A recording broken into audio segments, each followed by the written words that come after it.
Of 19th November 2025, open at 3:46. I'll remind all present that mobile phones must be switched off before the meeting and that the meeting is being recorded and live streamed. Wingecarribee Shire Council acknowledges the Gundungurra and Tharawal people as the traditional custodians of this land. I pay my respects to the traditional custodians, their ancestors who cared for this country for many thousands of years, and their elders and descendants who continue to care for country. I'd also like to extend that respect to all Aboriginals and Torres Strait Islander peoples, including those here today. Councillors, you're reminded of your oath or affirmation of office made by you under Section 233A of the Act and your obligation under Council's Code of Conduct to disclose and appropriately manage conflicts of interest. I do have an apology and I move that a leave of absence be granted to Deputy Mayor Erin Council Foley for the 19th November 2025 council meeting. Could I have a seconder, please? Councillor Kent. I'll now put the motion. All those in favour? That is carried unanimously. We now move to the minutes, confirming the minutes of the meeting held on the 15th of October 2025. I'll take those as read. Could I have a seconder, please? Councillor Duffy. I will now put the motion. All those in favour? That is carried unanimously. Are there any declarations of interest? Councillor Champion. Thank you. I'd like to declare interest as a parent of a child. So this is against item 12.1. I'm the parent of a child enrolled at Mittagong Primary School.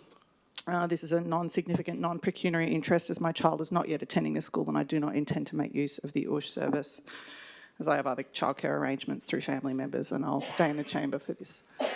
Okay, thank you. Are there any other conflicts? Councillor Moylan. I'll declare a non-pecuniary significant interest in relation to 9.14 communication and engagement strategy. My husband, Paddy Moylan, owns a local independent media news publication called The Southern Wire. There is no financial relationship with council or any relationship with council. However, I deem it significant because the potential of a partnership which I do hope is put forward in today's meeting, would confer some benefit on the Southern Wire. Okay. And for that reason, I'm managing it by recusing myself today. Okay, thank you very much. Any other conflicts? Okay, great. We have no Merrill minute. We'll do items by exception. Councillors, I move a procedural motion that we resolve that the order of business be changed in order to bring forward the following items by exception and that the officer's recommendation for each item be adopted. The items I'd like to deal with by exception are item 9.6, 9.7, 9.8, 9.9, 9.10, 9.18, 9.21. Are there any items within that list that any council would like to speak to or vote against? Okay, I'll seek a seconder. Councillor Duffy, all those in favour? That is carried unanimously. Mr Mayor, I have a procedural motion. Okay, sure, go ahead. And I'll preface this. No preface with a procedural motion. Just give me a procedural motion, please. Well, the prefacing will make sense. I just need your procedural motion, please, Councillor Moylan. I move that we meet twice this month due to the sheer volume of the business paper and the complexity of the nature of the issues. A lot of these agenda items are impacting people. I've got your procedural motion. So councillors move that we meet twice for this meeting. Could I have a seconder, please? Councillor Russell. All those in favour? Councillor Moylan, Councillor Russell. All those against? Councillor Champion, Councillor Duffy, Councillor Farrell, Councillor Kent, Councillor Smith, Councillor Fitzpatrick. That is lost. 2 seconds. I'll just fix up the paperwork. Thank you.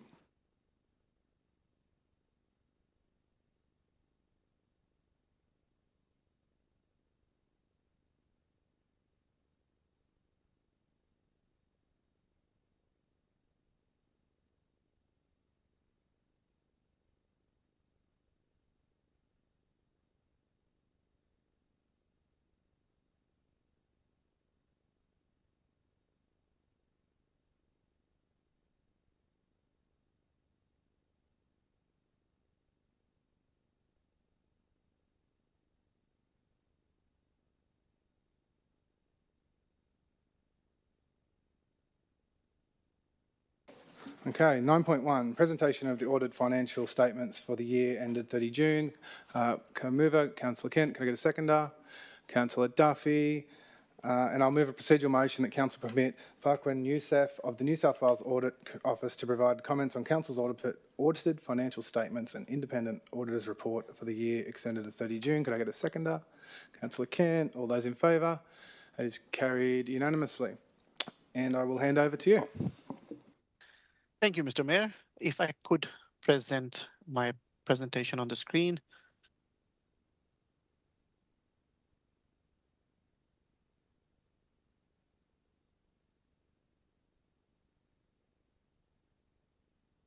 Please let me know if you can see the screen. We can. Thank you so much, Mr. Mayor, and good afternoon, everyone. Councillors, council executive, and members of the public. Thank you for the invitation to present my report on the conduct of the audit. This report is issued in compliance with the requirements of the Local Government Act, and it concludes on the financial statements audit of Wingecarribee Shire Council for the financial year 30 June 2025. My presentation today would briefly cover the following topics. The Auditor General's audit work program for 2025 to 2028, the focus areas for the upcoming local government sector report to Parliament, and the results of our 2025 financial statements audit. At the end of this presentation, I'm happy to answer any questions that the councillors may have.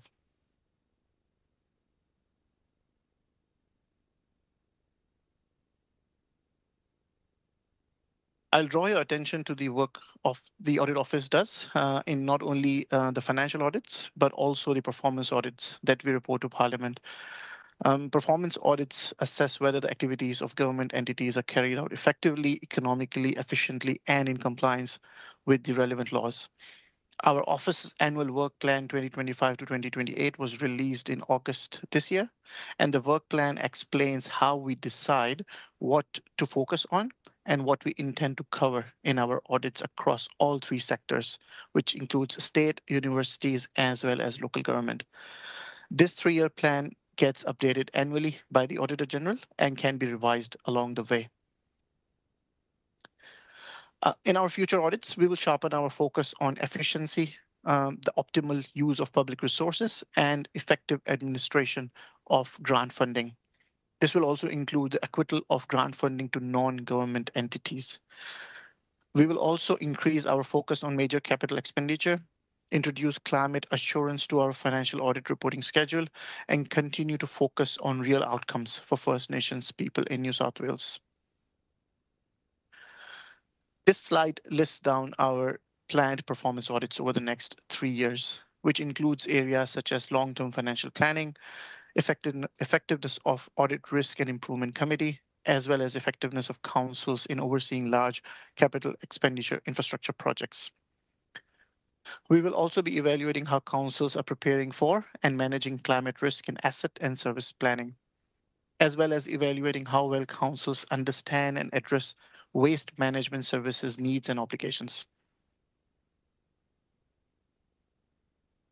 Our next local government sector report will bring together findings and recommendations from our 2024-2025 financial audits of local councils. It will include commentary on the areas such as financial audit results, analysis of financial sustainability within the sector, findings from our review of IT, cyber, and AI processes, findings from our review of governance processes around major capital projects, and any other internal control and governance recommendations that are reported to council management as part of the audit. I will now turn to our report on the conduct of the audit. We have completed our audit of the general purpose financial statements and special purpose financial statements for your council. I'm pleased to report to you today that I've issued a clean audit opinion for your council's financial statements for the year ended 30 June 2025, which means that the financial statements contained no material misstatements and are presented fairly. In the next few slides, I would briefly outline the council's financial position and performance, which is also included in my report. In the 30 June 2025 financial statements, Council has reported an increase in rates and annual charges revenue by approximately 6.5 million, which is approximately 6.8% higher from the prior year.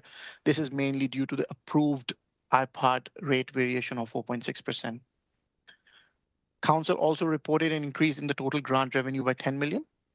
which is approximately 20% more from the prior year, and this is mainly due to the increase in capital grant and contributions revenue from the sewerage services and asset dedications. Council also reported an increase in the operating reserve by 9.6 million, which is, of course, mainly driven by the increased grant revenue. However, when you remove the capital grants and contributions revenue, the net operating result reduces to a deficit of 10.9 million, which is a decrease of 6.3 million from the prior year. This slide shows the outcomes of Council's unrestricted current ratio. This ratio is quite specific to local government and represents Council's ability to meet its short-term obligations as they fall due. It measures the ratio of unrestricted current assets to current liabilities, less specific purpose liabilities. As you can see, the graph shows that the Council's ratio has slightly deteriorated from the previous year, but it has been consistent with the year before.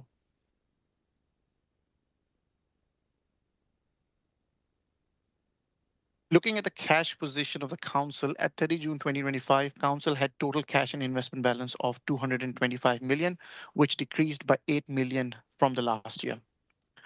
92% of this cash is externally restricted, which means that it can only be spent for the purposes for which it was collected. 6.5% of the cash balance is allocated to internal projects. The remaining cash balance of 17.5 million is unrestricted and is available for general operational use. This slide explains Council's liquidity position, its ability to meet its short-term financial obligations effectively. The graph shows the number of months of general fund expenses, excluding depreciation and borrowing costs, that the Council can fund from its available cash balance, which is not subject to external restrictions. Again, similar to the liquidity ratio, Council's ratio has deteriorated in 2024-25, but remained consistent with the year before. This is the last slide in my presentation, and it shows how much the Council spent on renewing and purchasing infrastructure assets in 2024-25. Council renewed 80.6 million of infrastructure, property, plant and equipment assets, which was mainly spent on capital works, roads and buildings. And a further 29 million was spent on new assets, such as stormwater drainage and water supply network. Before I close, I just would like to thank the finance and the SS team for the cooperation during the conduct of our audit. Happy to take any questions. Thank you. Any questions? Councillor Kent. Yusuf, thanks very much for that presentation. I think you also gave us a presentation 12 months ago, is that right? So you're almost a friend. That's correct. You're almost a friend. How do what you've audited compare to other councils? Because you're in the fortunate position that you see and audit many councils. As a general thing, can you give a response to that question? Thank you for the question, Councillor, and through you, Mr. Mayor. Given that the Council's net operating result is positive, that is generally a good sign for the Council. However, as I noticed in my presentation, that there is quite a bit of dependency on the capital grants and contributions space for the Council. If the Council can revert towards more own source generated revenue, that would be better for the Council. And of course, from the perspective of an overall sector, it's a good performance. Okay, thank you. Councillor Thank you. Thank you. When you say the net reserves were positive, are you including the water and sewer reserves in that? Thank you for that question. And through you, Mr. Mayor, the positive unrestricted reserve of 17.5 million does not include any restriction. So it excludes water and sewer reserves as well as other internal allocations. Thank you. Okay, Councillor Moylan. Thank you, sir, for taking us through another audit. I'm not sure if this is a question for you, but on page 30, could you help us understand under the paragraph operating grants and contributions and the offsetting and why it's unfavourable?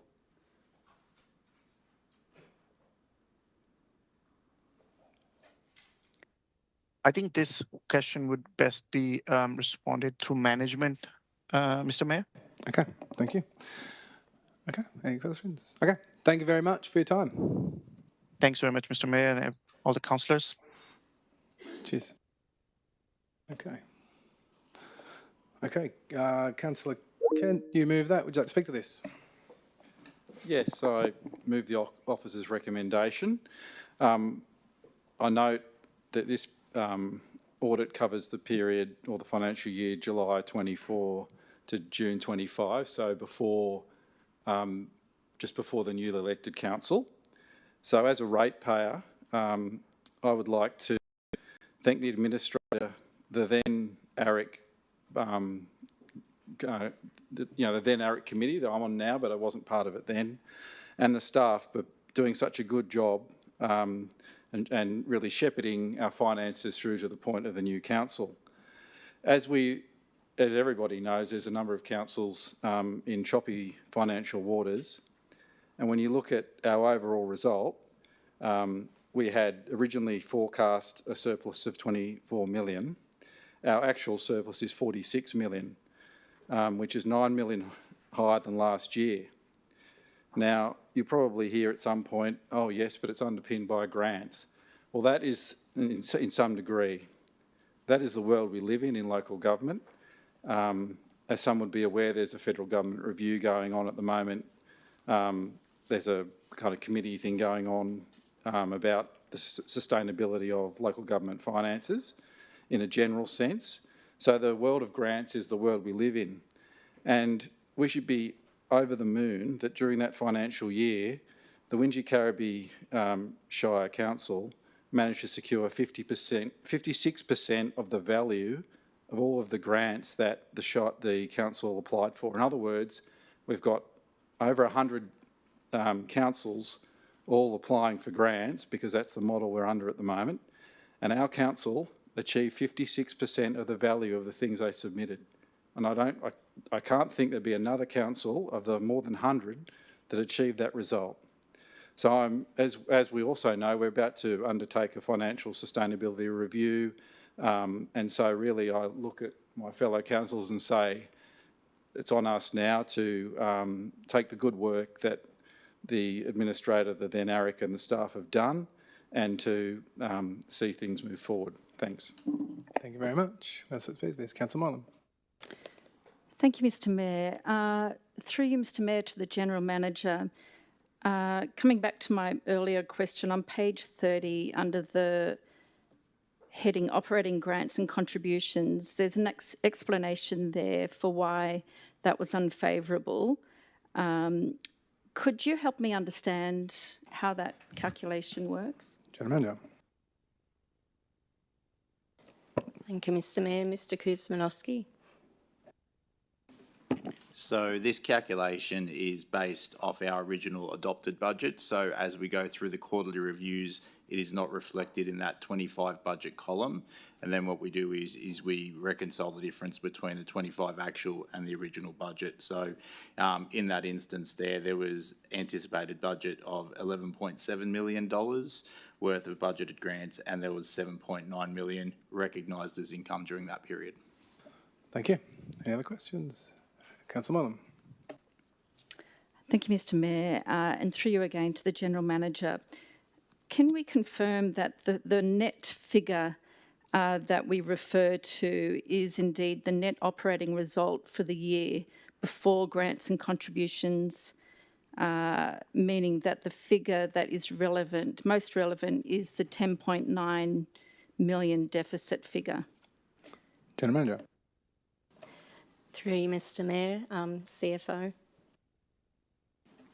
Just confirming that is reflecting the operating part of council's operations. So that takes out the removal of the capital grants, does reflect the operating aspect of council's operations.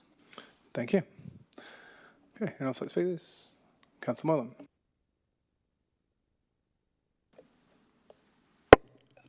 Thank you, Mr. Mayor. So on page, we've got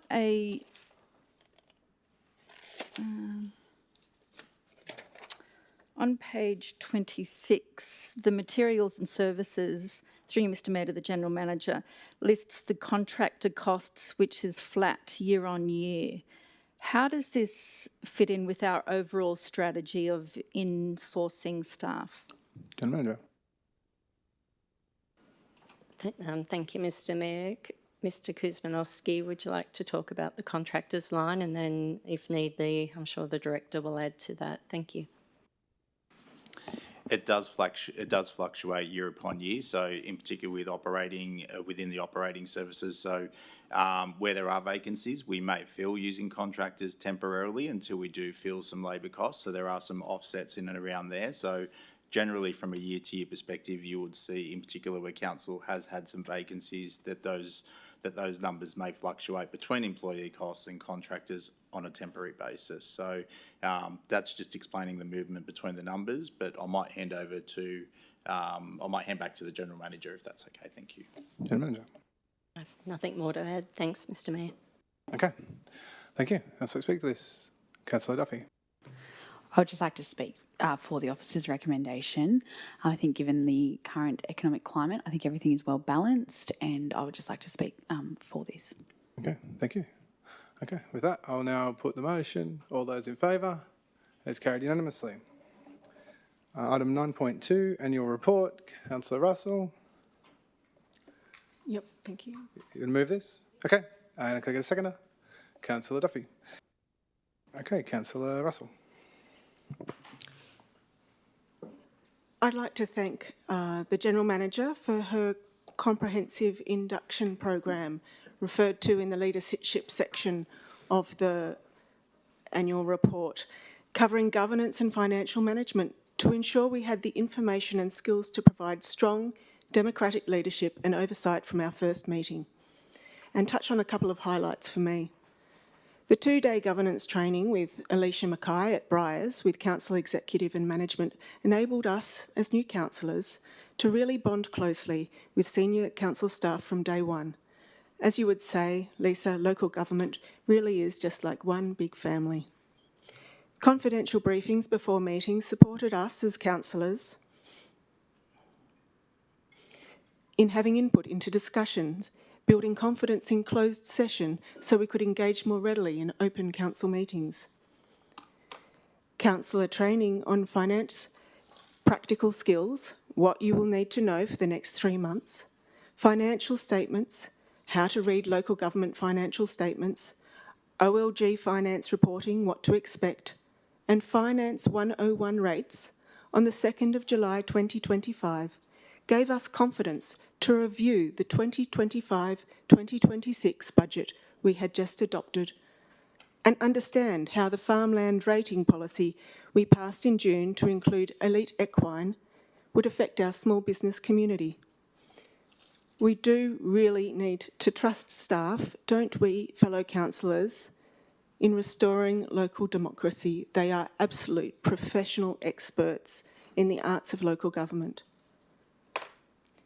I commend our GM for this extraordinary level of upskilling in the tricks of the trade in local government democratic practice. My learning curve has been steep. It has certainly been learning in the fast lane. On other matters, I want to make sure that I thank the IT crew who, like policing, in an area where constant vigilance and hard work is evident when there are no dramas, thank you. You have really worked hard, and I would like to thank you for your diligence in training and prevention of cyber hazards. Thank you, water and sewer teams. We know you're dealing with an ageing system of plants and pipes across a massive network under ever-increasing pressure from development. Knowing any lapse in diligence can have serious ramifications for community and environmental health and safety. And I would also like to acknowledge the clear success that we have referenced in this annual report of the community facilities that have actually managed to get themselves out of a council plan that's on a shelf and been built. And we know what a feat that is. Hats off to the vision, advocacy, generosity and drive of 4K for our moral 4K play space in Barrel, the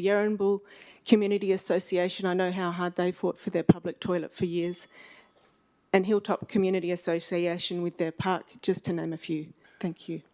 Thank you, Councillor Russell. Councillor Smith. Could I seek a clarification? I have a question of Councillor Russell.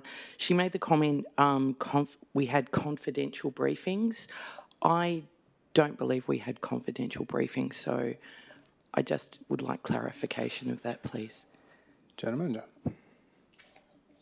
Sorry. The question was to Councillor Russell, but okay. Oh, I'm so sorry. No, I can answer. Sorry, that. Councillor Russell. It was Sorry. that I have actually checked with Michael Chalari from Local Government New South Wales and have legal advice that they did constitute confidential briefings. Thanks. Okay, would anyone else like to speak to this? Councillor Moylan. Thank you, Mr Mayor. Looking at this annual report, I can't quite believe that we've all been a part of this council and really worked hard with staff and the General Manager in moving so many mountains. Of particular note is the modernisation and all of the digitisation of the way we do things here.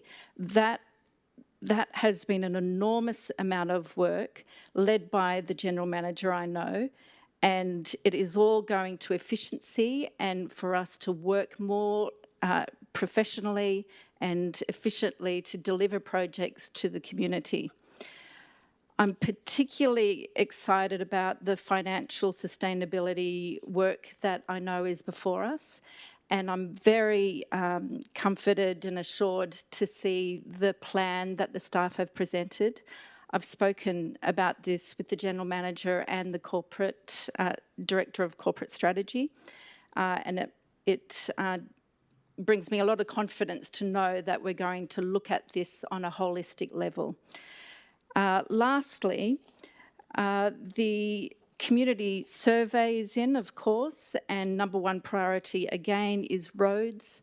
And I look forward to focusing on that in the year to come and making sure that we get back to basics and deliver on my promise to the community, which is roads, roads, roads. Thank you. Thank you very much. Councillor Smith. Could I ask a question through you, Mr Mayor, of the General Manager now? Just in that point around, I'm concerned about the point around confidential briefings. Could you give your viewpoint on that, please?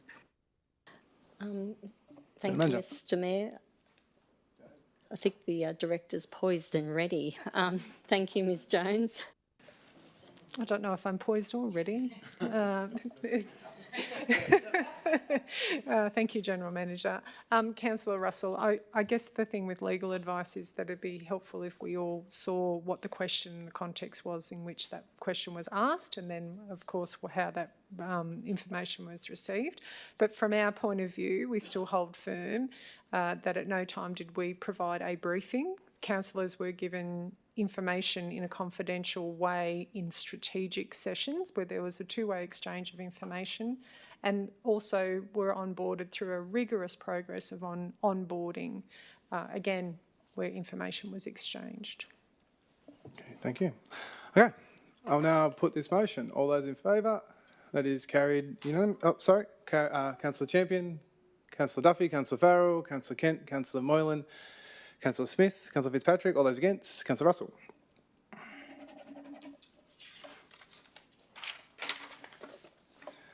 Item 9.3, State Significant Development Application SSD for the Berrimah Hotel Council Mission. Could I get a mover? Councillor Champion. And a seconder? Or no, do you want me to? Are you moving it as per recommendation? Sorry, I would like to move with a change. Thank you. Go ahead. Can I have that change? Yes, absolutely. So I would like to make a change that council, I have sent this through to governance as well, that council objects to the environmental impact statement and accompanying documents for the Berrimah Hotel State Significant Development Proposal with letters and numbers on the basis that the referral to the Independent Planning Commission will be triggered if council make a submission objecting to that proposal. 2, note the significant number of key conditions in the draft submission that staff view as necessary to ensure the development appropriately meets requirements to protect heritage, social amenity and environmental standards. 3, amend the submission to object to the proposal, citing that the key conditions as outlined in the executive summary of the submission as not being adequately addressed by the applicant. And 4, delegate the signing of the amended submission to the General Manager to lodge with the New South Wales Department of Planning, Housing and Infrastructure. Okay, can I get a seconder? Thank you. Councillor Russell, Councillor Champion. Thank you. In the draft submission that we've seen before us, staff have made many important points of criticism and concern. I believe the draft submission is thorough and strong in its clarity about the challenges of this proposal, but I believe that ultimately the criticisms will carry little weight if accompanied by in-principle support for the project. I've heard serious concerns, and I think many of us had, including today in the forum, about the heritage, social amenity and environmental impacts of the proposed Berrima Hotel. I'd specifically like to note the advocacy of the Berrima Residents Association, Berrima Heritage Matters, environmental expert policymaker Judy Lambert, local traditional owner and elder Auntie Trish Levitt, water quality expert Associate Professor Ian Wright and platypus researcher Kat Warwick, all of whom have provided valuable explanations of the potential for this development to do more harm than good. The staff report makes it clear that refusal of the development as a whole is not a great outcome, as the best possible outcome for the jail is a plan for its adaptive reuse as an important heritage site. And almost all the community members I've discussed with about this agree. And we heard it in today's forum. We simply can't let the old jail rot. I have a lot of respect for this argument and do not want to see the jail abandoned. However, it's clear that the staff have significant concerns, the community have significant concerns, and we should vote in a way that creates the best possible pathway for those concerns to be addressed. If this proposal were to be assessed independently by the IPC, there would be greater scope for the EIS to be properly reviewed, which the General Manager notes in the staff report that they have not had time to do. Perhaps more importantly, it would allow the proposal to be improved through the conditions placed on the plans, thereby more comprehensively meeting the needs of the Berrima community, the environment and our shared heritage. If we vote for the motion as recommended in the paper, it seems we would be hoping that the developer will take these concerns on board voluntarily. I would argue that's naive. No matter how we feel about the developer's previous behaviour and willingness to consult, as a governing body, we should not be hoping for any developer to address our concerns. That's a dereliction of duty. Instead, we have a responsibility to be using the tools at our disposal to ensure that they address these concerns. At this point in the process, the best tool we have is refusal, to help move this development assessment into the hands of the Independent Planning Commission. That's why I'm proposing the change to the motion. I believe that we can and should retain the excellent technical expertise presented in the staff's draft submission, while also seeking independent assessment that this highly complex and contentious proposal deserves. Thank you very much. Anyone else like to speak to this? Councillor Russell. I remember very well when it was announced that the Berrima Jail was being sold for $5 million to Blue Sox. It was an announcement made on, we'd been waiting ages for it. We'd been told it was going to come earlier, but just to continue on the submission from the Berrima community resident, it was announced just on COVID, when COVID lockdown was opened up, and no one was paying attention, that what could be argued to be one of our most significant assets, crown jewels, if you like, heritage, well, I guess it's a resource, isn't it? Right on the bend of the river was being sold in what I would have considered a fire sale for $5 million. As someone said the other day, you could have gotten an apartment in the city somewhere for that price, and yet this is Berrima Jail. Now, this isn't a reflection on how I would presume that the actual decision is, the outcome of the decision is going to fall. I think that I agree with Councillor Champion entirely that this is about the integrity in the process. And it's, you know, put your trust in the Department of Planning by all means, but also take it to the IPC if you want to make sure, if you want to use the, tie your camel up at night, we need to go to the IPC. We know that if you are going into a negotiation, Councillor Duffy, I'll ask you, if you're going into a negotiation process, do you start right at ground zero, or do you say, I want this, and then work back? Or do you make sure Councillor, that are you you... still speaking to this? Or are you Yeah, asking a I am. question? I'm talking to my colleagues. So you finished speaking? No. So you're asking a question? No, well, I will in a minute. But, if you're going into a negotiation and you want to make sure that you get what you need, and you've got a list of things on the table and there's no guarantee, do you think you just go, oh yeah, in principle we support this, or do you fight till the end?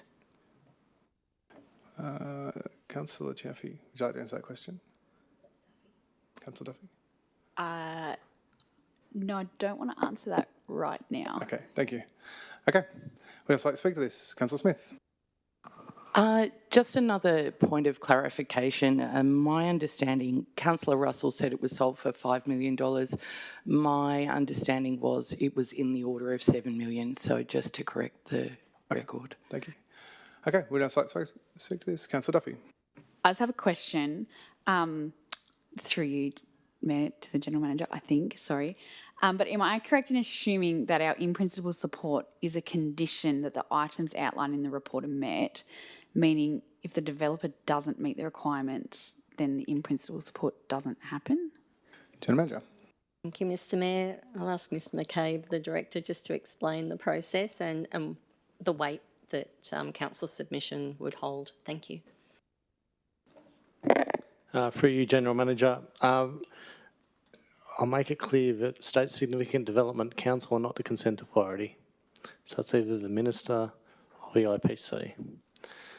So we have a submission. We can say whatever we want in that submission.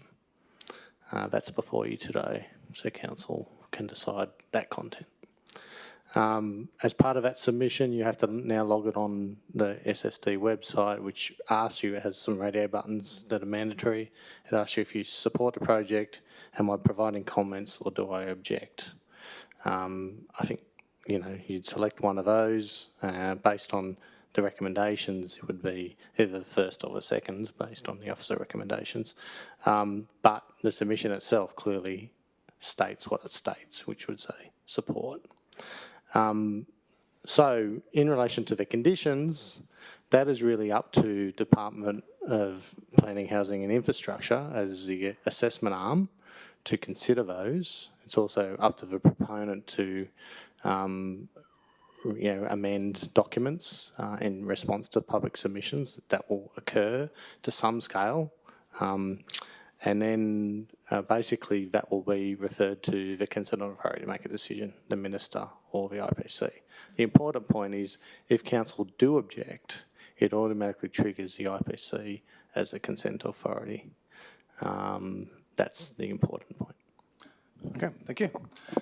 Okay, who else like to speak to this? Councillor Moylan. I have a question. Thank you, Mr Mayor. Through you to the General Manager. Is there any value in adding to our list of conditions in our submission to ensure that we cover every item within reason, that the community, and we heard a lot of reasons today, are factored into our submission? General Manager. Thank you, Mr Mayor. As the team have received feedback, that has been considered by the Manager's strategic outcomes, so Ms Linton, and also the Director, behind you, Councillor, sorry, and the Director, Mr McCabe. Would you like to comment on the feedback we've received? Thank you, Mr McCabe. For you, General Manager, this SSD application has been anticipated for a long time. Members of the community have been making representations, particularly to me, let's say, since I arrived here more than a year ago. And then obviously since the SSD application was exhibited, even more so and more structured feedback, let's say. All of that has been taken on board to inform the submission.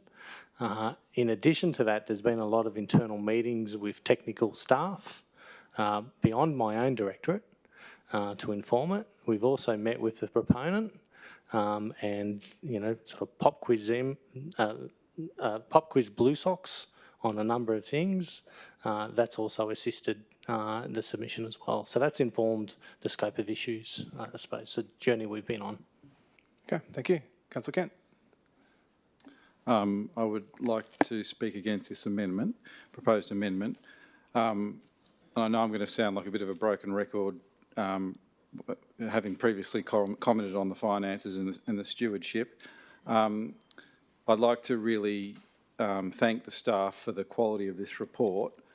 And how do we know its quality? Is because we've had representations from key groups like the BRA who agree with the conditions in the report.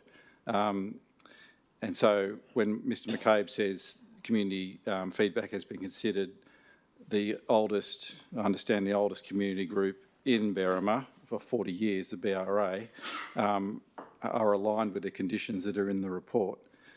The report also is very clear that we want something to happen with the site. We understand it's in private hands. We understand it's subject to an existing state heritage order, and we are generally supportive, or the recommendation is generally supportive of the project with the considerations that we're aware of. I don't believe I think it's a bit disingenuous when we're supporting something to say, oh, well, we're supporting it with some clear conditions, but we'll submit it like we're not supporting it. We are supporting it, and I commend the officer's recommendation. Okay, Councillor Russell. Through you, Mayor, a question to the General Manager. The Director was just referring to the fact that there had been discussions already with Blue Socks and so forth. Am I right in understanding that even though these issues might have been raised with the department and the company, they haven't actually been included in Blue Socks' proposal? Is that correct? General Manager. Mr Mayor, Mr McCabe. No, it's not that they haven't been included. It's things like you'll see in the submission, we're suggesting no paid parking. So, I mean, the applicant is entitled to apply, put a proposition forward. That's what they've done. We've given some feedback on what we think is a good outcome for the suburb, for the site and for the Shire. We are not the consent authority, but we ask questions as if we are doing the assessment, and that's what we did. So that's, I suppose, a concise way of answering your question. Okay, thank you. Councillor Russell. Through you, Mayor, to the General Manager. In the report, it does raise the fact that we weren't provided enough time to consider this. If we were to adopt an objection on that grounds, and it's going to the IPC anyway, would that enable us to have more time to consider the EIS? General Manager. I'll just make a comment on the time frame and then refer back to Mr McCabe. And you would have heard one of the speakers in public forum reference that in the cover letter, the draft cover letter to our submission, we've highlighted again there is an issue with the timeframes that councils, not just Wingecarribee, but councils in New South Wales have to respond to SSD applications. And the challenge for councils is the dates of notification, the time it takes to prepare a submission, the time it then takes to get it on the business paper within a very compressed time frame. So Mr McCabe and Ms Linton have included that more as a policy consideration for the state government. Our view is that they really should extend the time for SSD feedback for local governments to have a meaningful way. That said, I think the staff have done a solid job in pulling out the key issues they could still be unpacked further, but I think the headline key issues are outlined. Mr McCabe, would you like to add to that?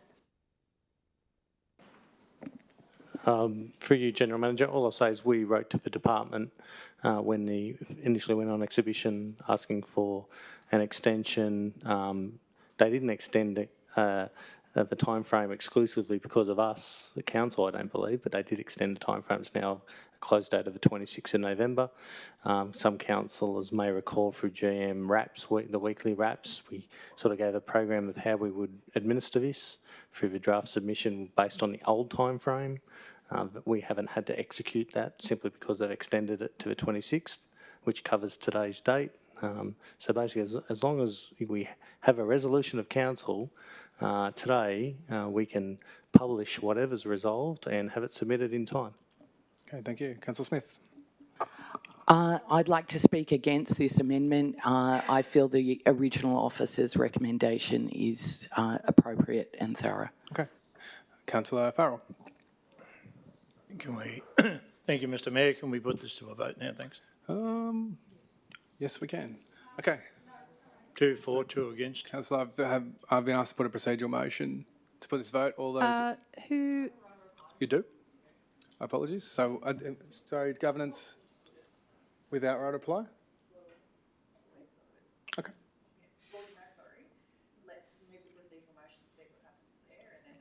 But there will be no right reply if procedural motions gets up? Than before. So, Councillor, we'll do your right of reply after procedure if it does or doesn't get up. So I've had a procedural motion to put the motion. Could I go to seconder? Councillor Kent. Could all those in favour? Councillor Duffy, Councillor Farrell, Councillor Kent, Councillor Smith, Councillor Fitzpatrick. All those against? Councillor Champion, Councillor Moylan, Councillor Russell. Okay, Councillor Champion, I'll get your right of reply, then we'll put the vote. Thank you, Mr Mayor. I would just like to say, as the GM has noted, the time taken to assess a submission and put that through the business papers shows that the EIS has not had time for adequate evaluation. And that's one of the key concerns of the multiple community groups that have asked councillors to consider this change to the proposal that was in the papers. I'd like to respond directly to Councillor Kent, who thanked staff for their quality in their report. And I just want to reiterate that. I've emphasised the quality of that report. There's a long list of concerns and considerations in there that are very thorough and informed. And outside this chamber, I have actually thanked the responsible officer as well. The Berrima Residents Association, Councillor Kent, you said that they have supported those considerations that are in the report. Quite rightly, I agree, they have. They have also called for us to specifically support this change, aligned with the conditions but not the in-principle support. The BRA have been very clear about this request, that the motion was amended as I've proposed it, and it's one of the key reasons that I urge you to support the motion as written. Thank you. Okay. All those in favour? Councillor Champion, Councillor Moylan, Councillor Russell. All those against? Councillor Duffy, Councillor Farrell, Councillor Kent, Councillor Smith, Councillor Fitzpatrick. Okay, I'll ask someone to reintroduce Councillor Smith. And a seconder, Councillor Farrell, Councillor Smith. Thank you. I think that, as I said before, I'd like to put forward for the officer's recommendation. I think this is a fantastic proposal. In what I can see, I believe that the developers have really gone above and beyond on community consultation, and I think that we need to work with these groups and with local groups, and I think that this is an excellent opportunity for Berrima and the broader Highlands, and so I strongly commend the officer's recommendation. Okay, thank you. Councillor Russell. I'd like to propose an amendment, please. Can I have your amendment, please? If we can get Councillor Champion's motion back on the board and change that word of object to comment, please.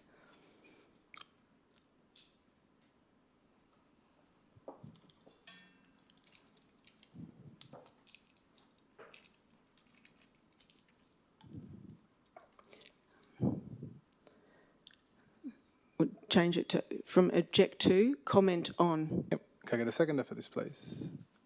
Councillor Moylan, Councillor Russell. I would like to thank all of the excellent community advocacy, both from One Berrima and from the Berrima Residents Association, who came and presented at the public forum. I thought that all of your submissions were excellent and not necessarily incompatible. It showed that there was potential room for refinement of the ideas. And I think we need to be careful, not fearful, at this point in the process, right now, that we are ensuring that council is aligned with the whole community here in wanting to make sure that our voice as a community is elevated. It's not a matter of us and them. It's not a matter of someone's right and someone's wrong. It's about the quality of the process, because the quality of the process will determine the quality of the outcome. We know that Blue Sox have put in an incredible proposal. But unless we've got that hearing at the IPC with a comment, which is a neutral position for us as a council, saying, look, there's some areas here which we need to ensure are addressed. So it's not saying anything negative, it's just saying, let's get this process right so all of our community concerns can be addressed in a comprehensive manner. Thank you. Thank you. Want to speak to this, Councillor Duffy? I'd just like to speak against this amendment. I think the report is very thorough and there's nothing wrong with supporting it. So I'd just like to speak against this amendment. Councillor Champion? Thank you. I'd just like to support Councillor Russell's amendment and suggest that when we are putting so many conditions on supporting something, it's very equivocal, and I think that a comment is more appropriate than support. Okay, thank you. Councillor Kent? A question to the General Manager, please, through you, Mr Mayor. I think we're getting hung up on the three options of comment, support or object. I think we've gone past the object now. So we're dealing with comment or support. Can I ask, is this a matter of, will this have material, whether we submit under comment or we submit under support, will it have any difference as to the weight of our submission? General Manager. Thank you, Mr Mayor. Mr McCabe, could you give your professional opinion? Thank you. Through you, General Manager, in response to Councillor Kent's question, my opinion would be no. It doesn't trigger anything with the IPC, and the submission is a submission. What the submission says is, at the moment, in principle support. Councillor Kent? Thank you, Mr McCabe. I am against this amendment. Okay. Councillor Moylan? I have a question through you, Mr Mayor, to the General Manager. Strategically speaking, what is the best approach to ensure that we traverse all of the conditions appropriately? Is it better to go to the department or the IPC? General Manager. Mr McCabe, could you talk to that question if you're comfortable? Through you, General Manager, the assessment process is the same. So the Department of Planning do the assessment. They publish their assessment report with recommendations.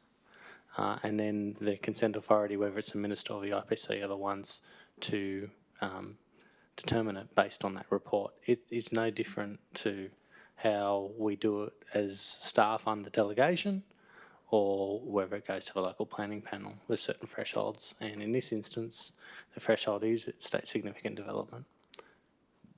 Okay, thank you. Councillor Moylan? I've found this a really tough decision to make, Mr Mayor. It's balancing employment, accommodation demand, which we know we need, with heritage and historic buildings, environmental factors. I went and looked at the exhibition when it was first opened, and I have spent time listening to community about this development as well. We're not the consent authority. We're not deciding on it, as we've just heard. We're simply putting a submission forward.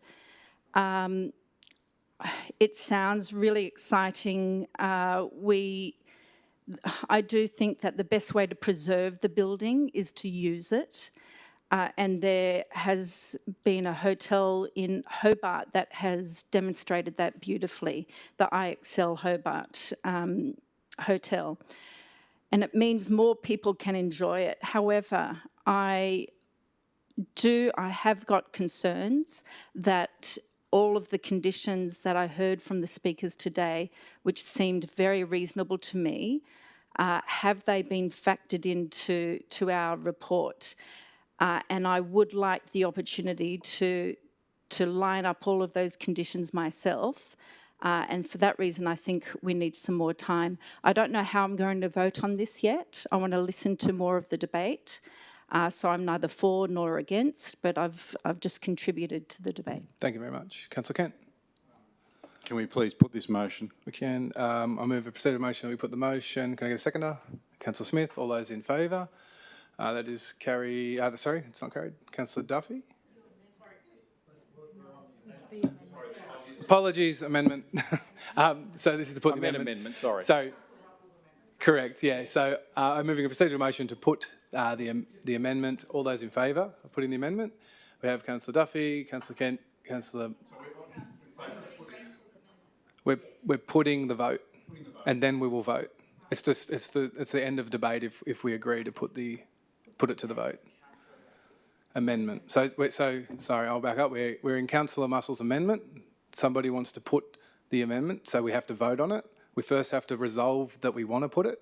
Then once we agree to put it, then we actually put it to the vote. I know it's burdensome, but... Mr Mayor, I have a question on that. I understand to be eligible for that, there needs to be 2 for and 2 against. Have we I believe we met have, yes. that? Yeah. Oh, no, we need to know, because mine was not a for or an against.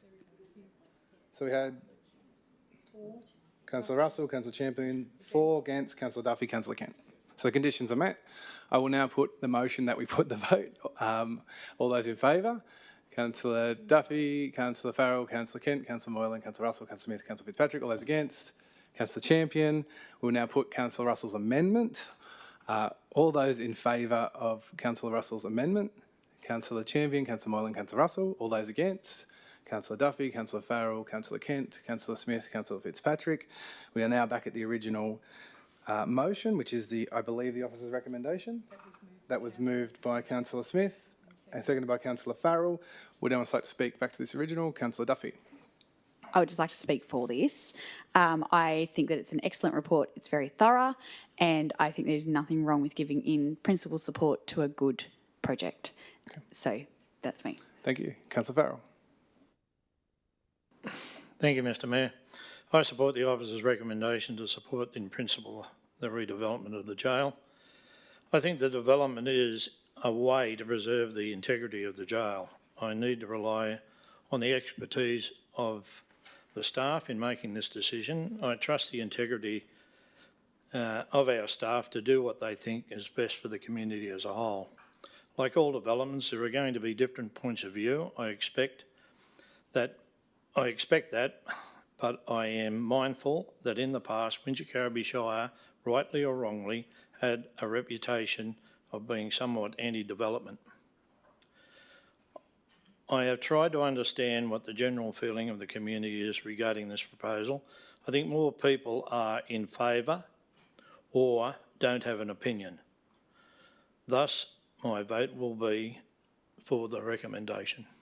Okay, thank you. I'd like to speak to this. Councillor Moylan. Thank you, Mr Mayor. I have a question through you to the General Manager. We talked about timeframes earlier.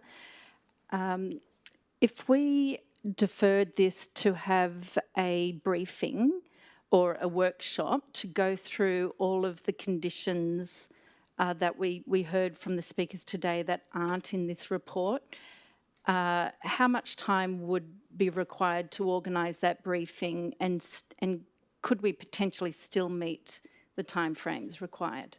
General Manager.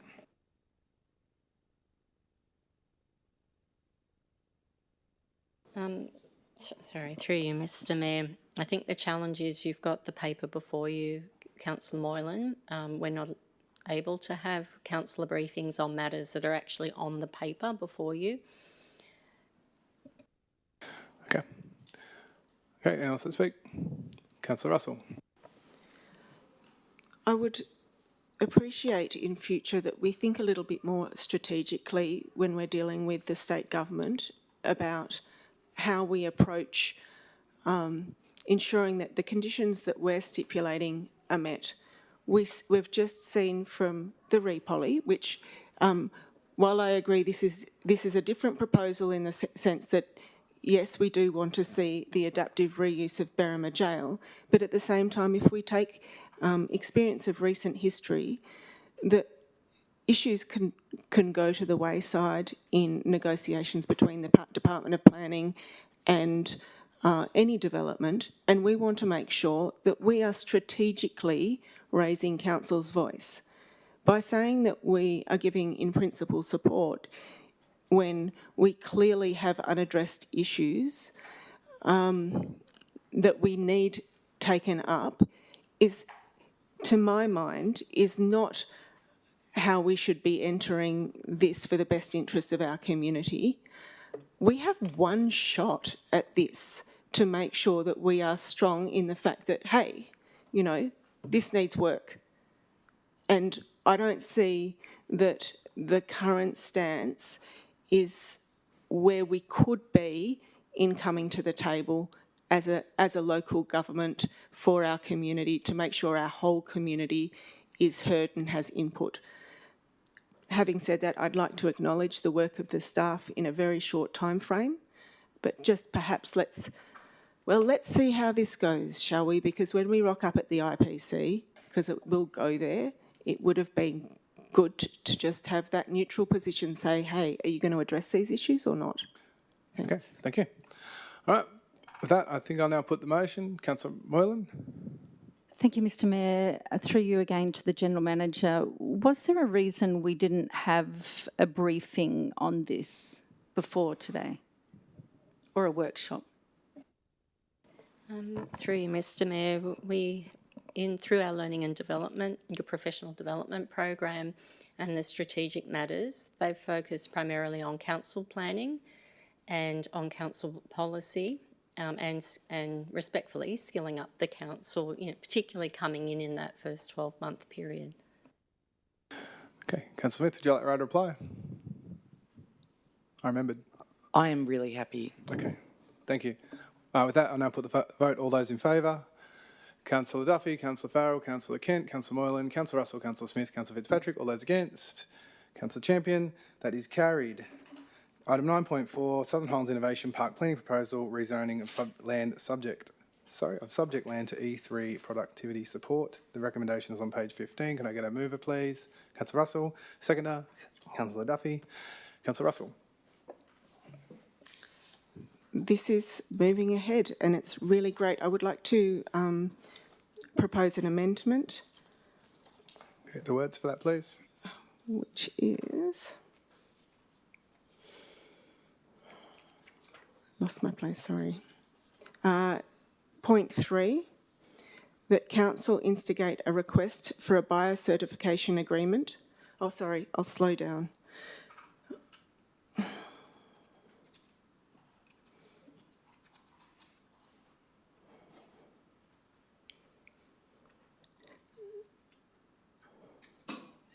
Council instigate a request. I might just move a procedure motion. We have a break. Sure. We'll get the words. Is that everyone with that? Seconder? Councillor Kent, all those in favour? Carried. We'll reconvene in a couple of minutes.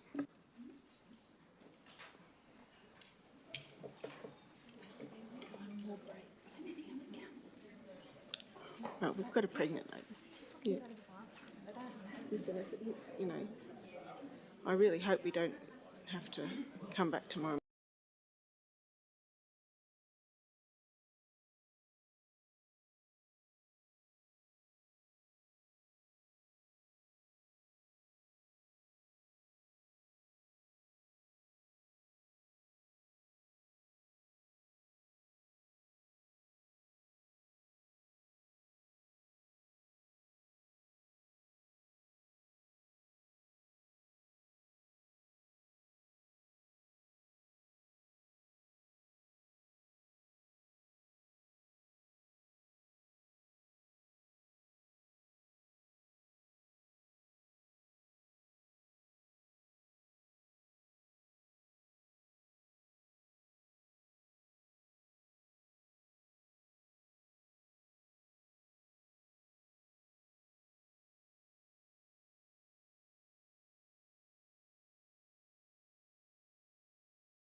Convene at 4:58. We were right in the middle of Councillor Russell giving us an amendment.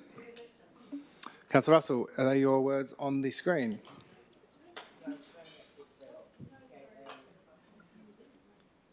What happened? So what do we have a break for? Oh.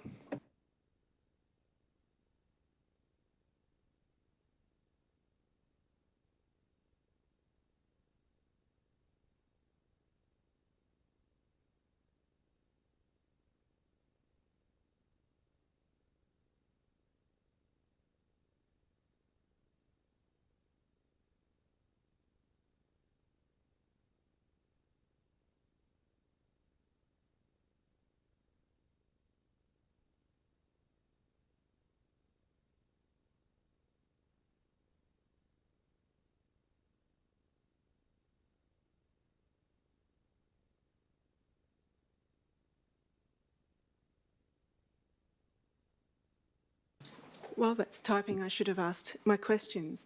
Mayor, through you, Mayor, to the Director, could you... General Manager, correct. Could you explain a little bit about the biocertification process? General Manager. Through you, Mr Mayor, I'll actually ask the Manager's strategic outcomes because Ms Linton also has an environmental background. So thank you, Ms Linton. Through the General Manager, the biocertification process is something that happens, can happen at the planning proposal stage. It looks to address cumulative impacts arising from development.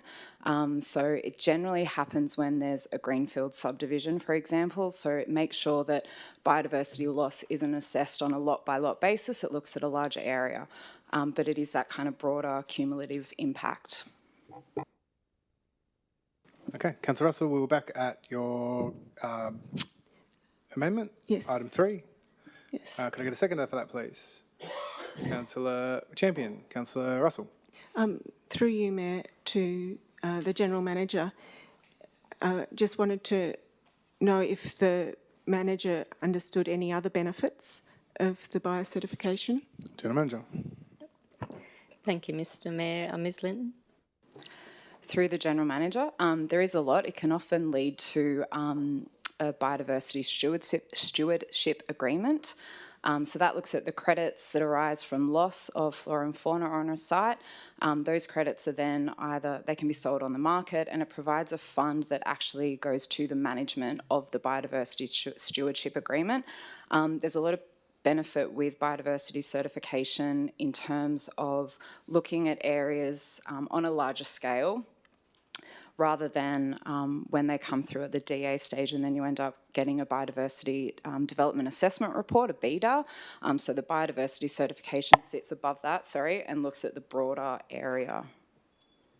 Okay, Councillor Russell. Through you, Mayor, to the General Manager, are Council aware about the benefits for the DA processing times regarding biocertification? General Manager.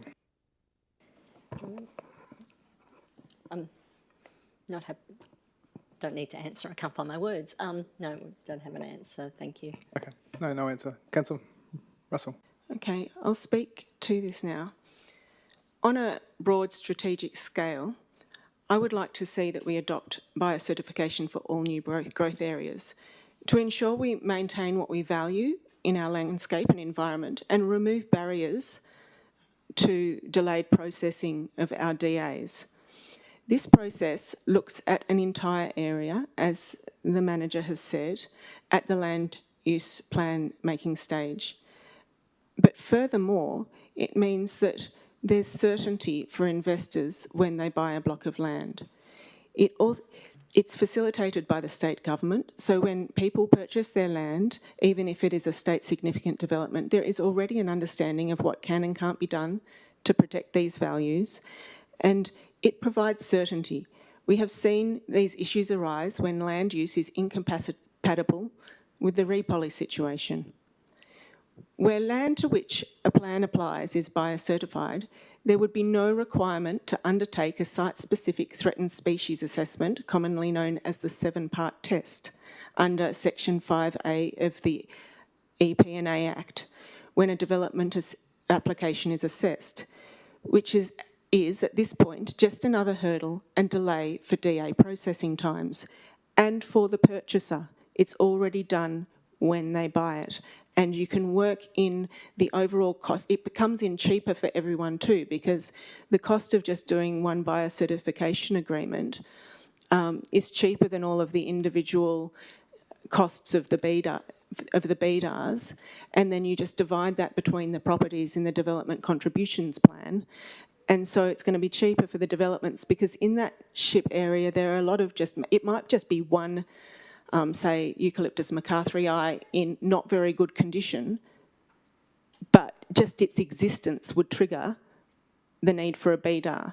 So rather than have someone having to do a whole hurdle of a BDAR process for one tree, you actually have that sorted and you know what you can do where. And those people who do have to manage some biodiversity values on their property are actually supported in the plan to manage that capacity. So it becomes a win for everyone as it speeds up the DA processes on two fronts. It reduces uncertainty and assessment requirements for development applications. Thank you. General Manager, just a couple of questions. This seems like an option for us. Is this something that strategic outcomes wouldn't do? And if so, is it a costly experience? Thank you, Mr. Mayor, and it's a very good question. I think conceptually it's a good opportunity and delivers financial and environmental outcomes on the right sites. I'll actually ask Ms. Linton, the report before you deals with only a section of the SHIP, not the whole SHIP, so it's only a portion. And I might just ask Ms. Linton to talk to whether or not, in her view, given the development that's already occurred within that portion, whether it would be applicable for this site, but certainly it's something we should look at going forward. Councillor Russell. Ms. Linton? Through the General Manager, this portion of the SHIP is about 5% of the overall area. I've just had a look at the aerial maps. There doesn't look like there's any vegetation there either. So I don't think a biocertification process would actually lead us to having a biodiversity stewardship agreement. It's zoned industrial as well at the moment, so generally these processes come about when you have environmental land and there's actually significant vegetation there. So I think this process wouldn't add value to the planning proposal. I can't see any sites in this part that aren't already developed that would actually require a BDAR if a DA was to be lodged in the future. Okay. Sorry, point of clarification. Mayor, I am talking about doing the entire, instigating that now, not just for this tiny portion I've said. Then this was not, well, that's not before the council, the entire, so you can still raise it again when the entirety is back in front of the council. Is it? Right. So you're trying to amend a small portion of this for the whole scope instead of it being in front of us as a whole scope. General Manager, it will come back to us at a certain point, the whole scope, will it? Okay. Through you, Mr. Mayor, no, but I think Mr. McCabe would like to say something really quickly. Through you, General Manager, the SHIP is currently zoned E4 industrial. You have the south-east pocket of 56 hectares of that 1,000 plus hectares being before you as a planning proposal. The existing E4, it won't be subject to another planning proposal. It will only be subject to a DCP, which won't trigger that requirement. Okay, thank you. Okay, we'd now like to speak to this. Councillor Farrell. Just a question, Mr. Mayor, to the General Manager. Is this proposal going to help or hinder? Manager. Somebody answer that for me. Through you, Mr. Mayor, in terms of the proposed change, I think what the Manager's strategic outcomes just outlined is that the site that is the subject of the report today is already developed and quite discrete. So not necessarily applicable for this site, but as a concept or as a possibility moving forward, it's something we could look at, in terms of other areas across the Shire. But the report before you, based on Ms. Linton and Mr. McCabe, no. Okay, thank you. To question, So you're saying that just because we've got a planning proposal, but it is related to the SHIP, but because the planning proposal before us, we can't expand that out to the entire SHIP, because on point 2, it talks about it talks about prepared for the entire Southern Highlands Innovation Precinct, not just that specific portion. It talks about the entire SHIP, so why can't we address this now? General Manager. Through Mr Mayor, Mr McCabe. Through you, General Manager, recommendation 1 is the planning proposal. Recommendation 2 are the DCP and development contributions plans for the entire SHIP. They are not planning proposals. So recommendation 2 is not a planning proposal, recommendation 1 is. And there's 2 pieces of land. Number 1 is associated with 56 hectares and number 2 is associated with over 1,000 hectares. So have we, am I right in thinking that we have missed the boat through you, Mayor, for to this process on the SHIP? General Manager.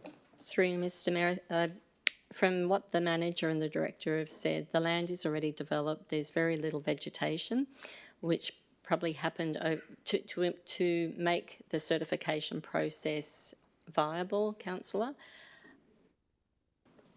Sorry to clarify, for the entire SHIP. have we missed the opportunity for biocertification for the entire SHIP? Through you, General Manager, in answer to your question, Councillor Russell, the other, let's say the 1,000 odd hectares, there is no planning proposal. There is no zoning change. The SHIP Master Plan never proposed that. So it's only associated with the planning proposal where there's a zoning change, which is that southeast pocket of 56 hectares. So, pardon the pun, but no SHIP has been missed. This is the SHIP. Okay, thank you. Okay, would anyone like to speak to this? Okay, I will now put this motion. All those in favour? Sorry, amendment. All those in favour? Well, sorry, to clarify, So I've put the motion, it either councillor. can be done... I've put the motion, councillor. I've put the amendment. So all those in favour? All those in favour? I still don't understand from the Councillor, questions... I'm terribly sorry, I've put the motion. I put the amendment, apologies. All those in favour? Councillor Russell, those against? Councillor Champion, Councillor Duffy, Councillor Farrell, Councillor Kent, Councillor Moylan, Councillor Smith, Councillor Fitzpatrick. That is lost. We're back at the original motion. Would anyone like to speak to this? Okay, I will now put this motion. All those in favour? Sorry, right to reply to Councillor Russell. Would you like right to reply? I don't think anyone's spoken against, so there's no right to I just have a question. I know that there's no planning proposal for the entire SHIP here, but does that mean we have missed the boat for the entire master plan precinct, or can we still apply in some way to get that process happening on this area? That's like, it's a yes or no. What would we have, oh, maybe I'm asking the wrong question, sorry, my fault. What would we need to do if we wanted to make sure that we were facilitating the speedy development of the SHIP by putting it, getting a biocertification started? Would we need a planning proposal for the SHIP just as an overlay to do that? General Manager. Through Mr Mayor, we'll take that on notice. Thank you. Okay, I'll now put the motion. All those in favour? It is carried unanimously. Item 9.5, draft business case for multi-purpose indoor sporting facility. I will move this with a change. And the change will come up on screen. I'll read it through. The council note the draft business case for a multi-purpose indoor sporting facility 2. Council note over the past decade, the Moss Vale and District Basketball Association have advocated for the provision of an indoor multi-court facility at Moss Vale. 3, council undertake an assessment of the Mittagong Oval site and the Moss Vale Lackey Park site in terms of the principles set out in the community and recreational facilities strategy. A, existing and future population. B, maximum community participation. C, shared precinct and community hubs. D, sustainability, financial, construction, ongoing cost. E, partnerships. F, working together with clubs and community opportunities. G, maximised and validated community benefit. H, effective management and maintenance arrangements. I, ability to provide a new facility on public land to allow council to apply developer contributions. 4, the general manager provide a report to the council in the first quarter of 2026. 5, the final site and project identified by council be included in the update councillors' developer contributions plan. Could I have a seconder for this, please? Councillor Kent. Okay. Look, I think my amendment says it all. I don't need to speak to it. Would anyone else like to speak to this? Councillor Moylan. I just have a question, Mr Mayor. When in point number 3, Mossvale/Lackey Park site, Yes. is that just the basketball site or No, the whole park? We own the. We do own. We own the Lucky Park, so it's the entire thing being looked at as an option against this criterion, and then obviously the original study or strategic study says go Mittagong, so it's just putting them both in the spotlight to get an outcome because it's been a long time. So, supplementary question, Lackey Park meaning the cricket grounds? Correct. Okay. What else? Like this? Councillor Russell. With respect, Mayor, during the whole consultation period for this, the proposal for Mossvale basketball courts, maybe this is a question first. Are you taking on board the Mossvale basketball Parks Road facility in this? How are you taking that on? Yeah, so the it's to look at the entire precinct, what the potentials are. It's basically to bring it to a head. The basketball's been in a bit of a storm of in and out of council and in and out of different things for the better part of a decade, and it's to basically have a thorough look at everything and see where we land. I'll now speak to this. In the multitude of the first study and then the ultimate strategy and plans that we've been through in the various iterations, we did look at the Mittagong Oval site and the iron mines and so forth in detail, and I've been present at many community consultations where, for the purpose of a multi-purpose indoor stadium, the Mittagong venues were actually cited as, by local knowledge of the area, as not the ideal space for that, unless of course you wanted to redo the entire existing facility that we're currently leasing at the moment. I'm concerned that there's a hold up here for Mossvale basketball after all these years reinventing a wheel.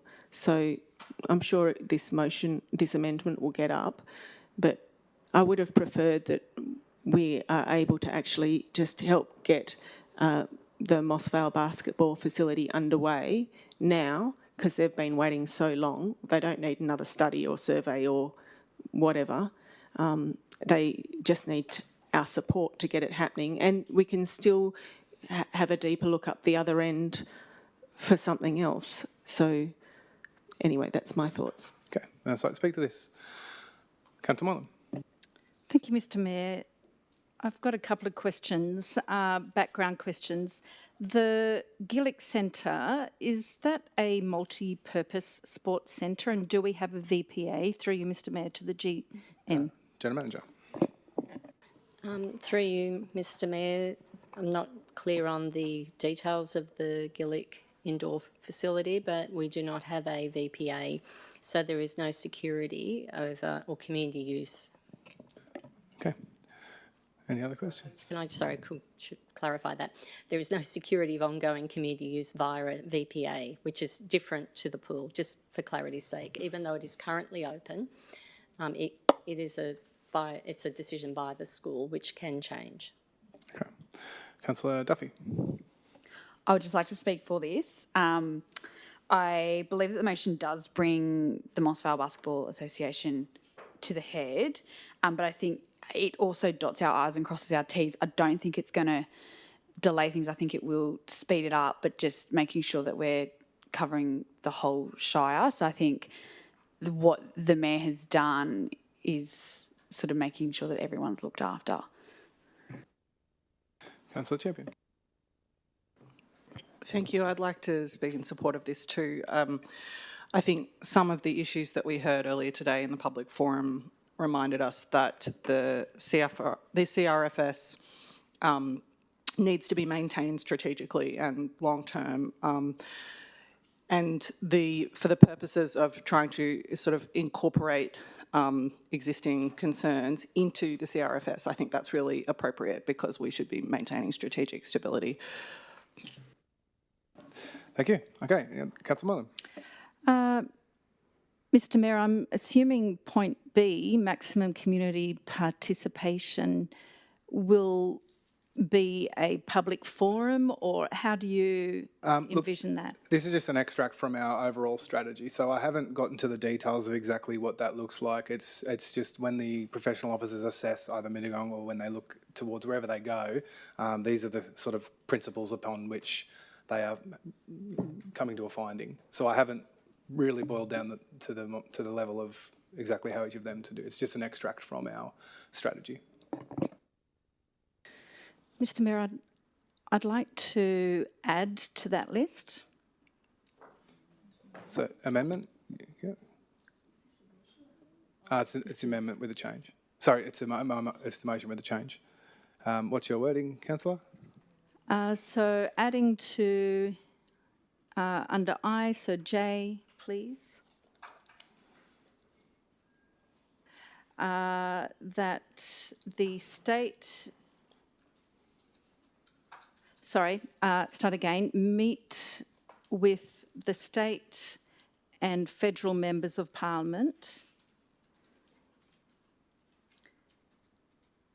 to lobby for funding opportunities